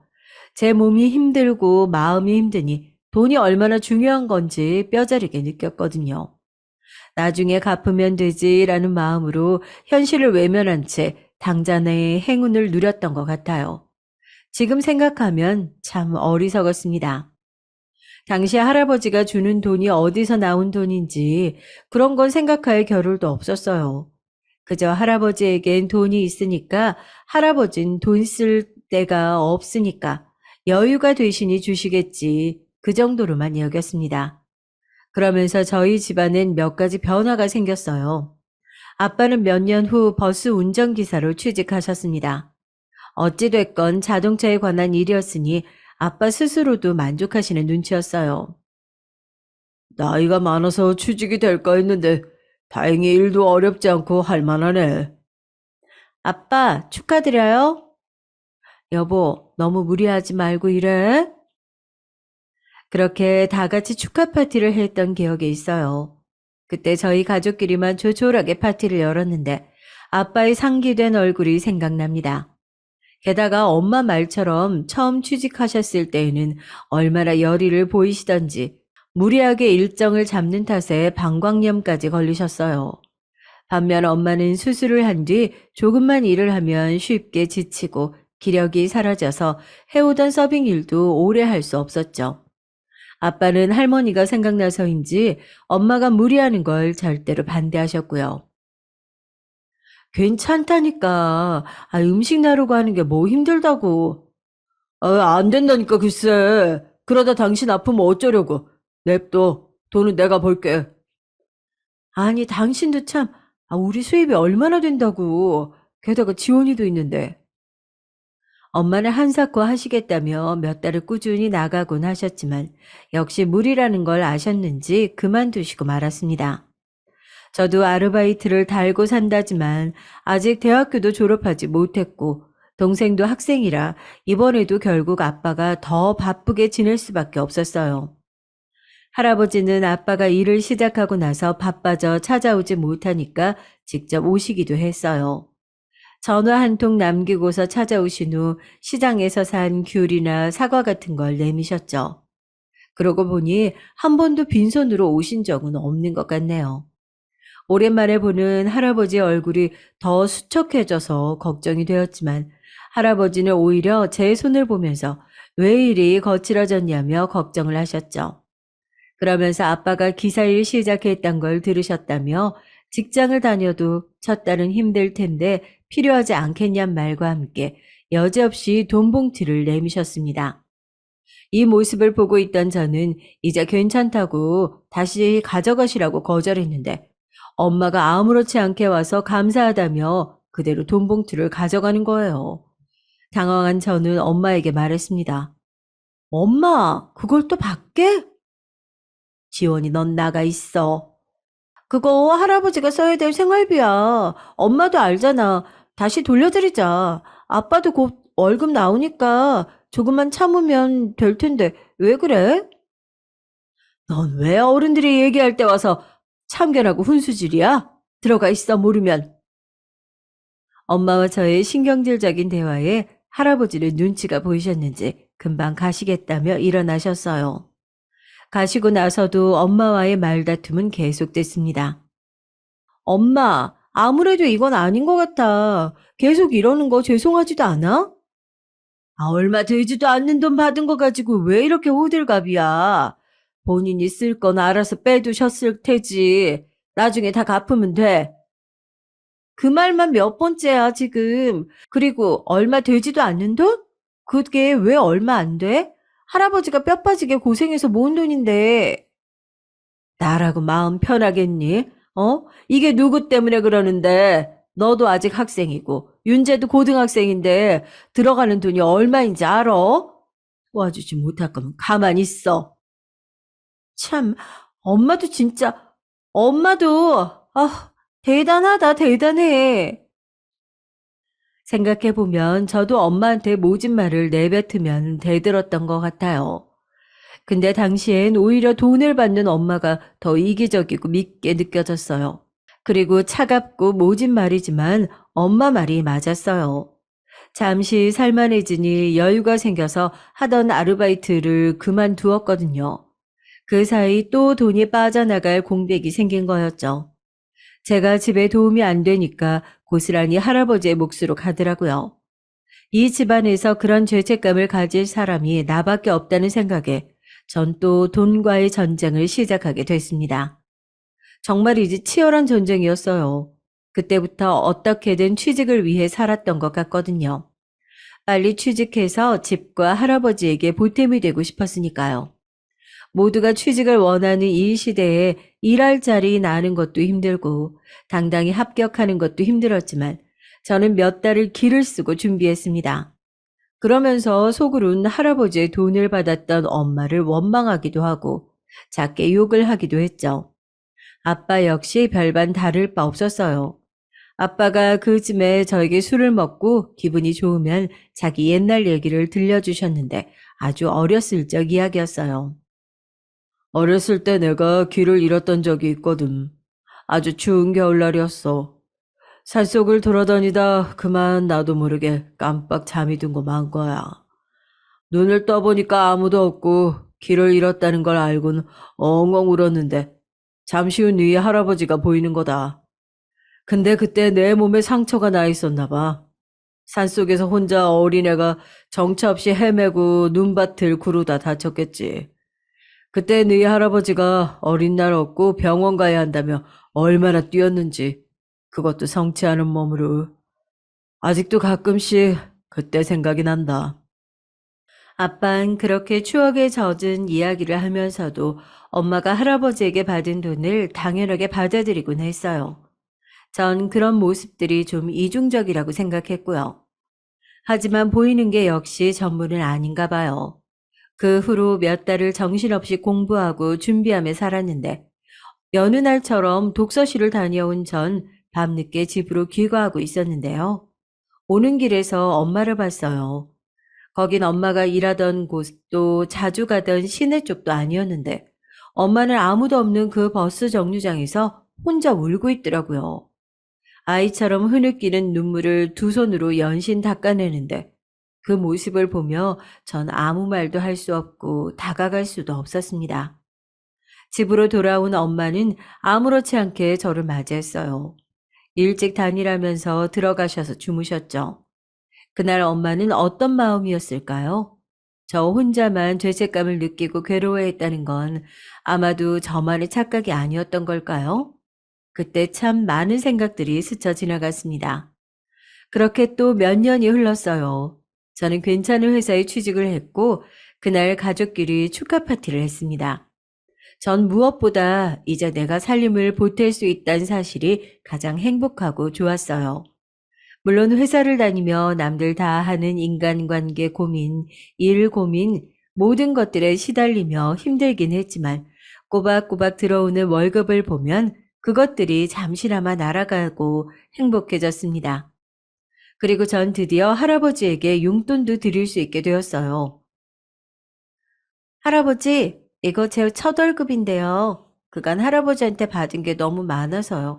많이는 못 넣었지만 그래도 드리고 싶어서 받으세요. 아니, 네가 무슨 돈이 있다고. 됐다. 가져가라.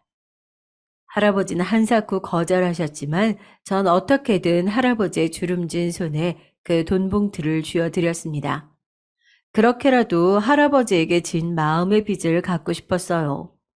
오직 우리 가족, 손녀만을 위해 주었던 할아버지의 마음, 그 마음을 아주 조금의 선물과 돈으로나마 되돌려드리고 싶었거든요.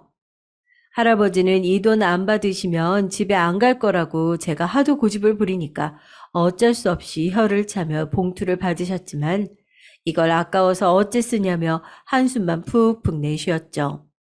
그런 할아버지의 모습에 새삼 다시 한번 마음 깊이 따스함을 느꼈네요. 그렇게 시간이 흐르며 저 역시 회사 일에도 적응이 되고 저희 가족도 차차 자리를 잡아가던 중이었습니다. 이제 무탈한 일들로만 이렇게 시간이 채워질까 기대하고 있었는데 예상치 못한 일이 생기고 말았어요. 버스 운전을 하던 아빠는 운전 중에 작은 사고를 내신 거예요. 다행인지 뭔지 상대 측 책임이 더 큰 사고였죠. 당시 타고 있던 승객은 몇 없었고요. 하지만 사고로 인해 차량은 크게 훼손되었습니다. 그런데 그 책임을 물을 필요가 있다며 감봉이 있을 거란 회사의 압박이 있었나 봐요. 무사고 수당이 있는데 그걸 빌미로 갑자기 한 달 월급치가 삭감되었더라고요. 알아보니 이런 사고 시 기사에게 법적인 책임을 물을 수 없게 되어 있는데 아마도 회사 측에서 경력과 경험이 없던 아빠를 얕게 보고 일부러 몰아간 것 같아서요. 아빠는 소송을 걸까 하다가 아예 이쪽 일이 끊길까 싶어 결국 회사의 조치를 받아들이기로 하셨습니다. 취직한 이후 술도 끊고 안정을 찾아가던 아빠는 이 일로 많이 힘들어 하셨어요. 직장을 그만두진 않았지만 오히려 계속 일을 다녀야만 했던 상황이 아빠를 더 괴롭고 수치스럽게 만들었던 것 같아요. 상심이 큰 탓에 그 후로 점차 부정적이고 비관적으로 변해가셨죠.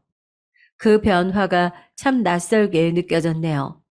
저도 그때 이후로 아빠와 멀어지기 시작했고요.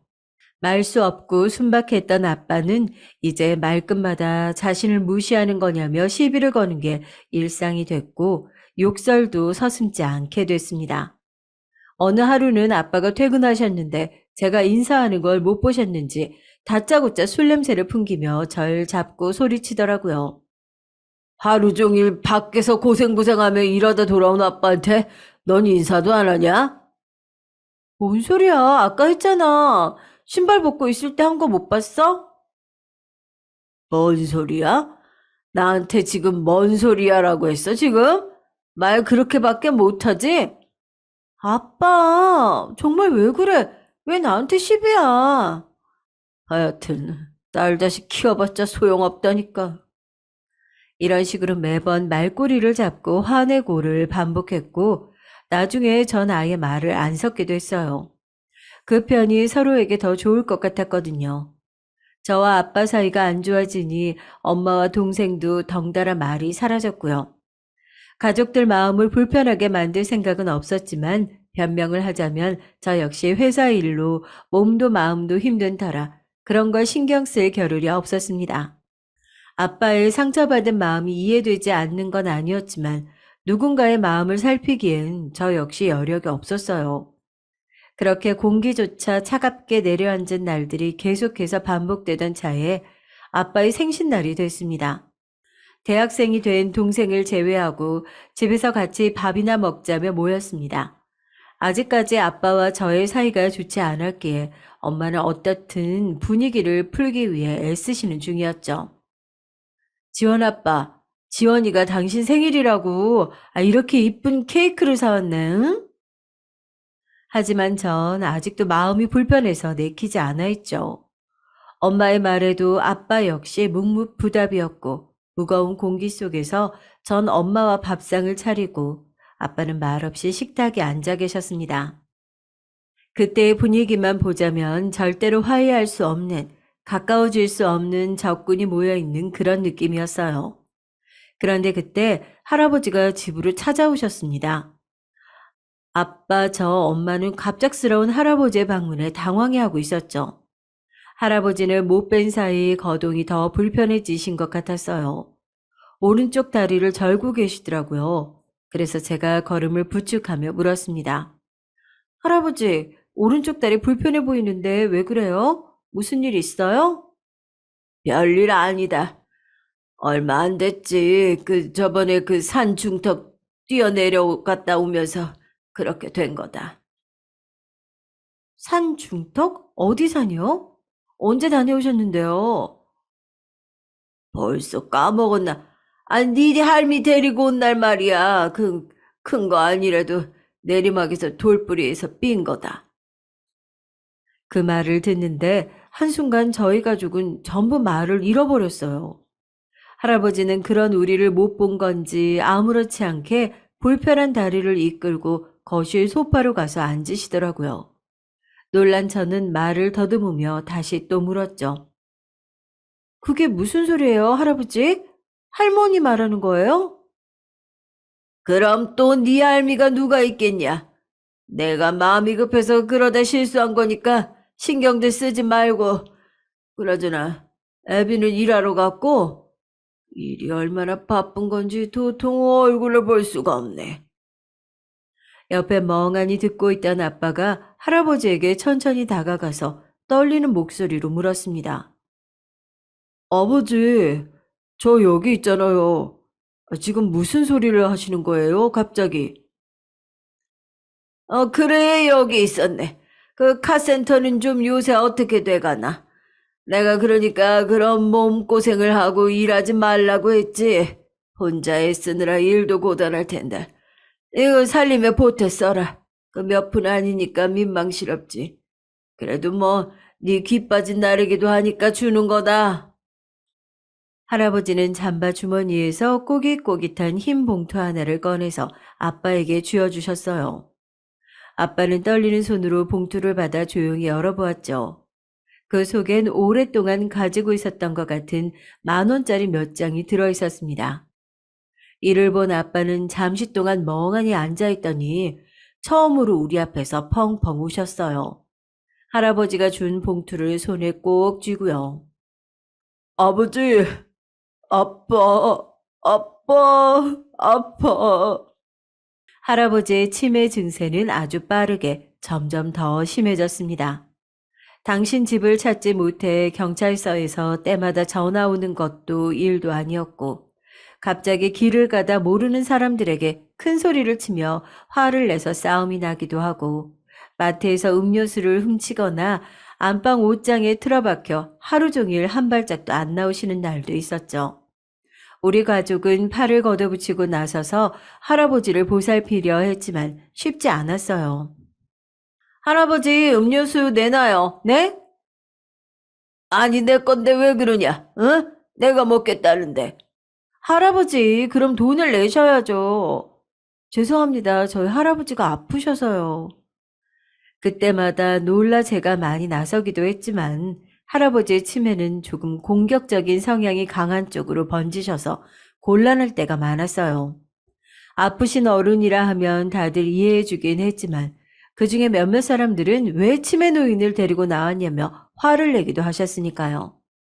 한 번은 동생이 할아버지 식사를 준비하러 갔는데 뒤에서 물을 뿌려서 물에 빠진 생쥐 마냥 돌아온 적이 있었고 할아버지가 던진 물건에 맞아 엄마의 몸에 멍이 든 적도 있어요. 말로만 들었지 실제로 치매 노인을 간병하는 일이 얼마나 힘든지 그때 온몸으로 체감하곤 했습니다. 그 사랑하는 할아버지라 해도 저조차 불쑥불쑥 화가 올라오곤 했으니까요. 그래도 이런 일들은 다 견딜만 했어요. 어떻게든 참으면 수습이 가능한 일들이었으니까요.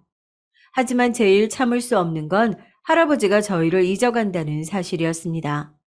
제가 눈앞에 있는데도 손녀딸을 찾고 가족들이 때마다 교대로 할아버지를 찾아뵈도 당신을 두고 전부 멀리 도망가 버렸다며 애처럼 엉엉 울기도 하시고요.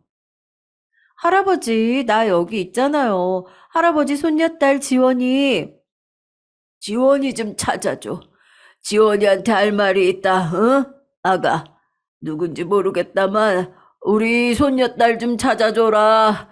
우리 손녀딸이 어디 다쳐서 울고 있는 것 같단 말이야. 울면 안 되는데, 우리 귀한 손녀. 할아버지, 나 여기 있어요. 이렇게 말을 잊지 못한 순간이 한두 번이 아니었어요. 사랑하는 할아버지가 나에 대한 기억을 지워간다는 건 정말이지 너무 마음 아픈 일이었습니다. 가끔 보이는 할아버지의 난폭한 행동에 화가 나는 것보다 아예 나를 모르는 사람으로 대하는 할아버지에게 더 큰 슬픔을 느끼곤 했죠. 그러다 어느 날이었습니다. 할아버지의 비밀을 알게 된 날이었어요. 하루는 할아버지 집에 가서 청소를 해드리는데 거실 한켠에 이불로 무언가 덮어둔 거예요. 들춰보니 웬 박스들이 모아져 있더라고요. 알고 보니 사실 할아버지는 파지 줍는 일을 하고 계셨대요. 거동도 불편하시면서 마실 다니는 것만으로도 충분하다고 하셨으면서 그렇게 몰래 일을 해오셨던 거죠. 우리한텐 그렇게 매번 봉투를 건네시면서 당신이 쓸 돈을 벌기 위해 하루 종일 이곳저곳 떠도신 거였습니다. 그런데 치매로 인해서 어려워지자 일은 그만두었는데 그때의 습관이 남아있는 건지 파지만 보면 집으로 가져오시는 거예요. 엄마, 할아버지가 일을 했나 봐. 나도 몰랐는데. 그리고 제 말을 듣자마자 엄마는 눈물을 쏟으셨고 안타까운 듯이 가슴을 치며 엉엉 우셨어요. 매일매일 일을 하시어 번 돈으로 우리 가족의 생활비를 충당해 오셨던 할아버지. 할아버지의 생활을 반의 반이라도 알았다면 그 돈을 받지 않았을 텐데 엄마 역시 그 말을 하며 울음을 토해내셨습니다. 근데 쓸 데도 없이 이렇게 한 구석에 모아두고 있는 파지들을 보니까 그게 할아버지의 기억 같더라고요. 할아버지가 머릿속 어딘가 떠도는 기억들을 하나씩 집어다가 뒤죽박죽 섞어서 모아두고 있는 것 같았어요. 아마 저에 대한 기억도 그 깊은 어딘가에 있을 테니까 언젠가 할아버지가 집어올 거라는 희망으로 버텼습니다. 우리 가족은 그 슬픔과 희망을 오가며 한 달, 두 달, 그렇게 1년 가까이 할아버지를 보살피고 있었어요. 그 정성 때문인지 할아버지는 간간히 기억이 돌아오셔서 우리의 이름을 부르거나 아무 말 없이 그저 고맙다는 말만 되뇌시기도 했어요. 그럼 우리 가족 모두 울음바다가 되었죠. 그러던 여느 날과 같던 어느 날 아빠가 집으로 할아버지를 모셔온 날이었어요. 더 이상 할아버지를 혼자 두기 어려워 밤이 되면 모셔와서 안방에 아빠와 함께 주무시기로 했거든요. 엄마는 제 방에서 자고요. 그런데 그날따라 잠들기 전 할아버지가 역정을 내시는 겁니다.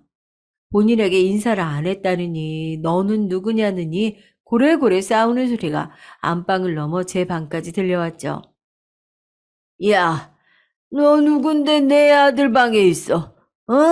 내 아들 데려와. 아버지, 당장 데려오래도 이런 몹쓸 놈 안 되겠다. 맞아야지. 몽둥이 어디서? 때리면 내 아들 데려다 주겠지.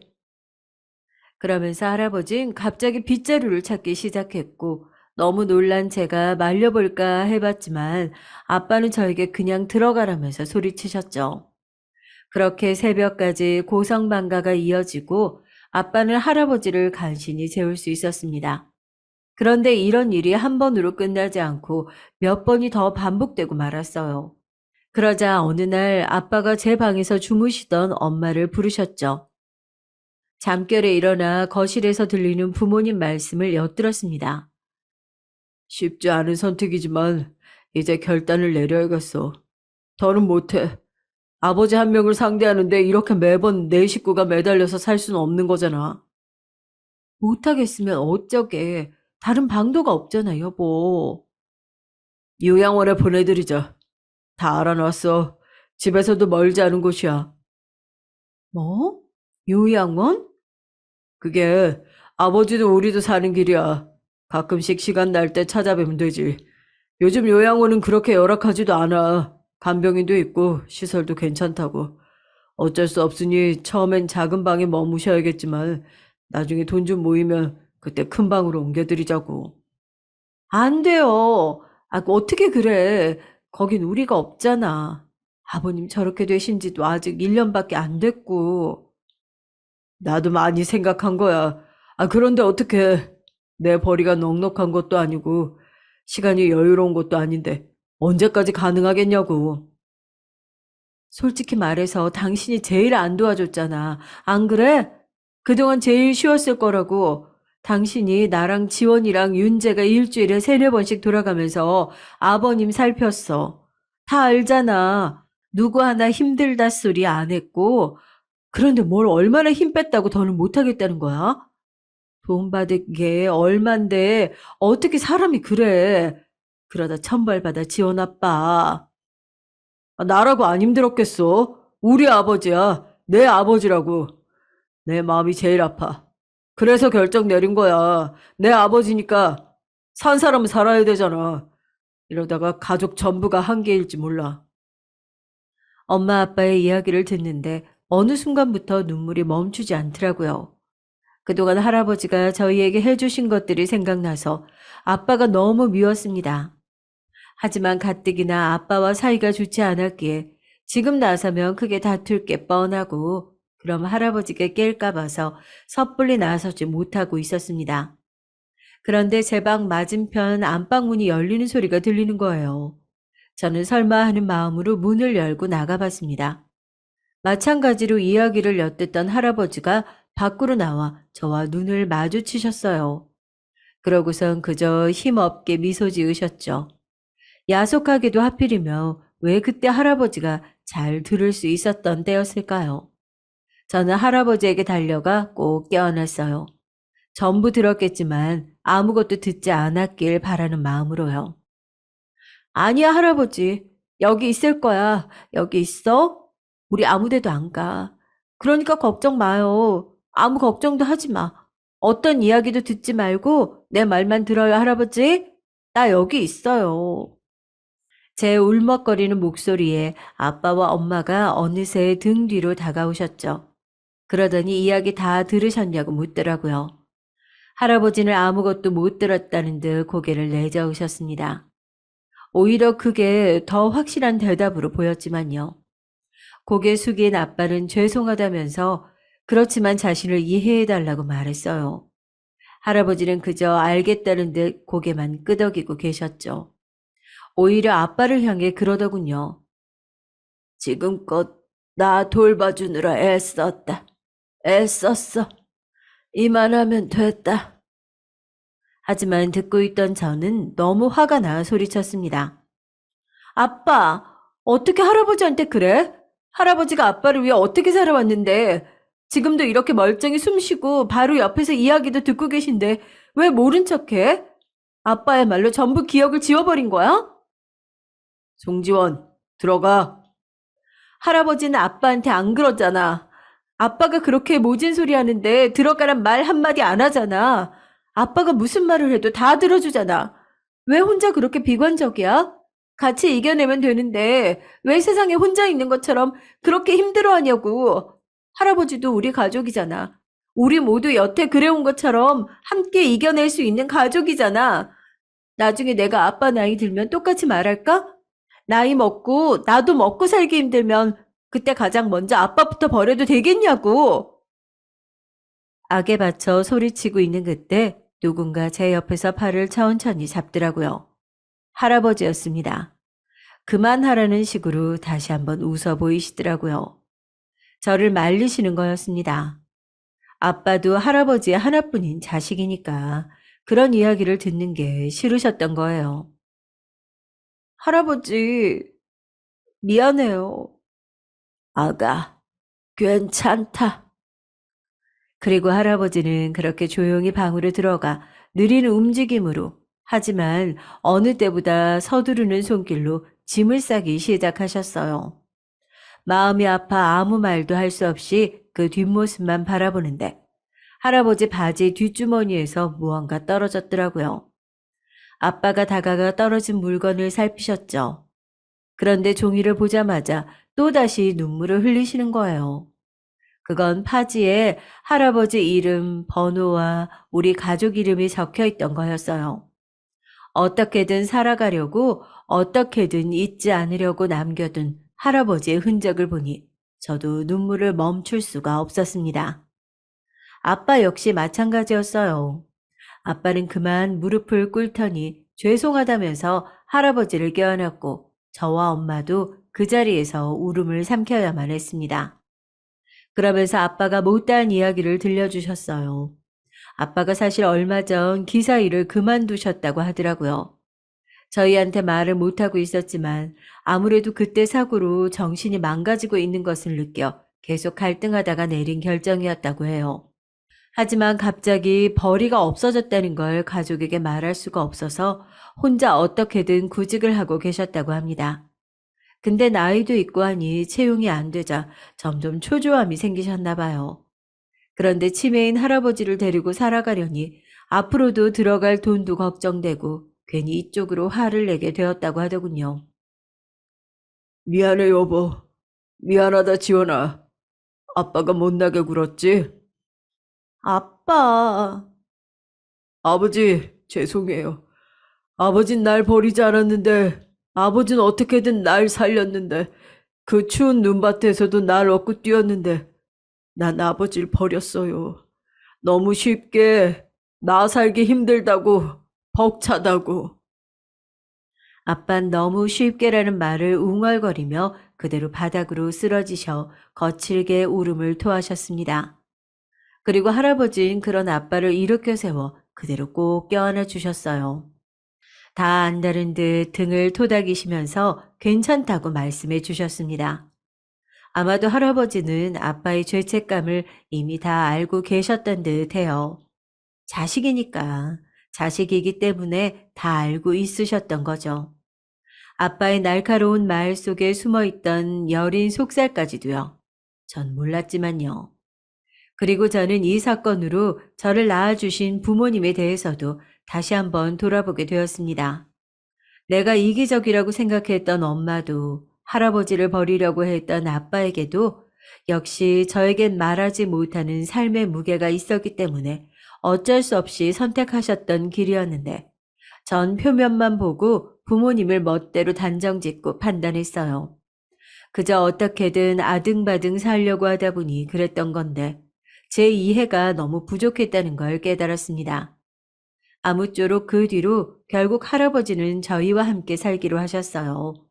처음엔 절대로 싫다며 요양원이 오히려 더 마음 편하시다고 거절하셨지만 저희도 절대로 안 된다며 고집을 부렸죠.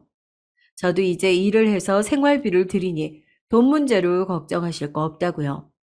할아버지는 감성도 풍부해지신 건지 때때로 고개를 뒤로 하고 눈물을 보이셨지만 저까지 울면 안 될 것 같아서 어떻게든 웃으려고 노력 중입니다. 제 삶도 열심히 꾸려나가면서 할아버지와의 시간도 소중하게 보내고 싶어요. 아무리 애써도 우리들에게 베푸셨던 그 사랑만큼까진 안 되겠지만 그래도 천천히 갚아나가려고 합니다. 또 엄마는 건강이 조금 나아져서 짧은 시간으로나마 다시 음식점에서 일을 시작하셨어요. 파트타임으로 일을 하시는데 오히려 생활에 활력도 없고 좋다고 하십니다. 아빠도 다시 힘을 내시기로 했는지 요즘은 술도 완전히 끊고 취직 자리를 새로 구하셔서 일에만 전념하고 계세요. 아빠는 이번에 운전기사 일을 하기로 하셨는데 모시는 사장님이 무척 성격이 소탈하시고 좋아서 일하기 편하다고 하십니다. 너무 다행스럽게도요. 그리고 전 그런 아빠의 어깨를 가끔씩 주물러 드리는 걸로 응원을 보내곤 한답니다. 요즘은 할아버지가 계시니까 저녁 때는 어떻게든 다 같이 식사를 하려고 노력하고요. 할아버지가 그동안 적적하셨을까봐 각자 돌아가면서 오늘 하루 있었던 일을 이야기하는 게 당연한 수순이 되었고요. 전 요새 면허를 새로 따서 할아버지를 차로 모시고 근교 이곳저곳에 가보고 있어요. 때로는 엄마와 때로는 아빠와 동행하면서요. 가도 가도 왜 이렇게 새로운 곳이 많은지, 한평생 이 도시에서 벗어난 적이 없는 분이라 낯선 곳에 가는 게 두려우신 것 같지만 그래도 점점 더 좋아하시는 것 같기는 해요. 요새는 제가 쉬는 날에 뭐 하냐고 슬쩍 먼저 말을 꺼내시는 날도 있으니까요. 걷는 게 불편하시지만 함께라면 느리지만 가뿐히 나아갈 수 있겠죠. 전 아직 어리고 할아버지가 걸어온 길에 반보다도 안 되는 시간을 살아왔지만 이제는 삶의 진짜 의미를 조금 알 것 같아요. 삶에서 정말 소중하고 값진 것들 말이에요. 저에게 살아가는 의미가 있다면 이렇게 사랑하는 사람들과 지나쳐온 길은 마음속에 되새기고 앞으로 나아갈 길을 느린 걸음으로 하지만 같은 속도로 편안히 살피며 나아가는 게 아닐까 싶네요. 남은 시간 동안 우리 가족과 그렇게 손잡고 걸어가 보려고 합니다. 여러분도 올해는 가족과 더 마주하고 더 이야기 나누고 더 솔직하게 사랑을 베푸는 한 해가 되셨으면 좋겠습니다. 아주 천천히 느린 걸음이라도 괜찮으니까 말이죠.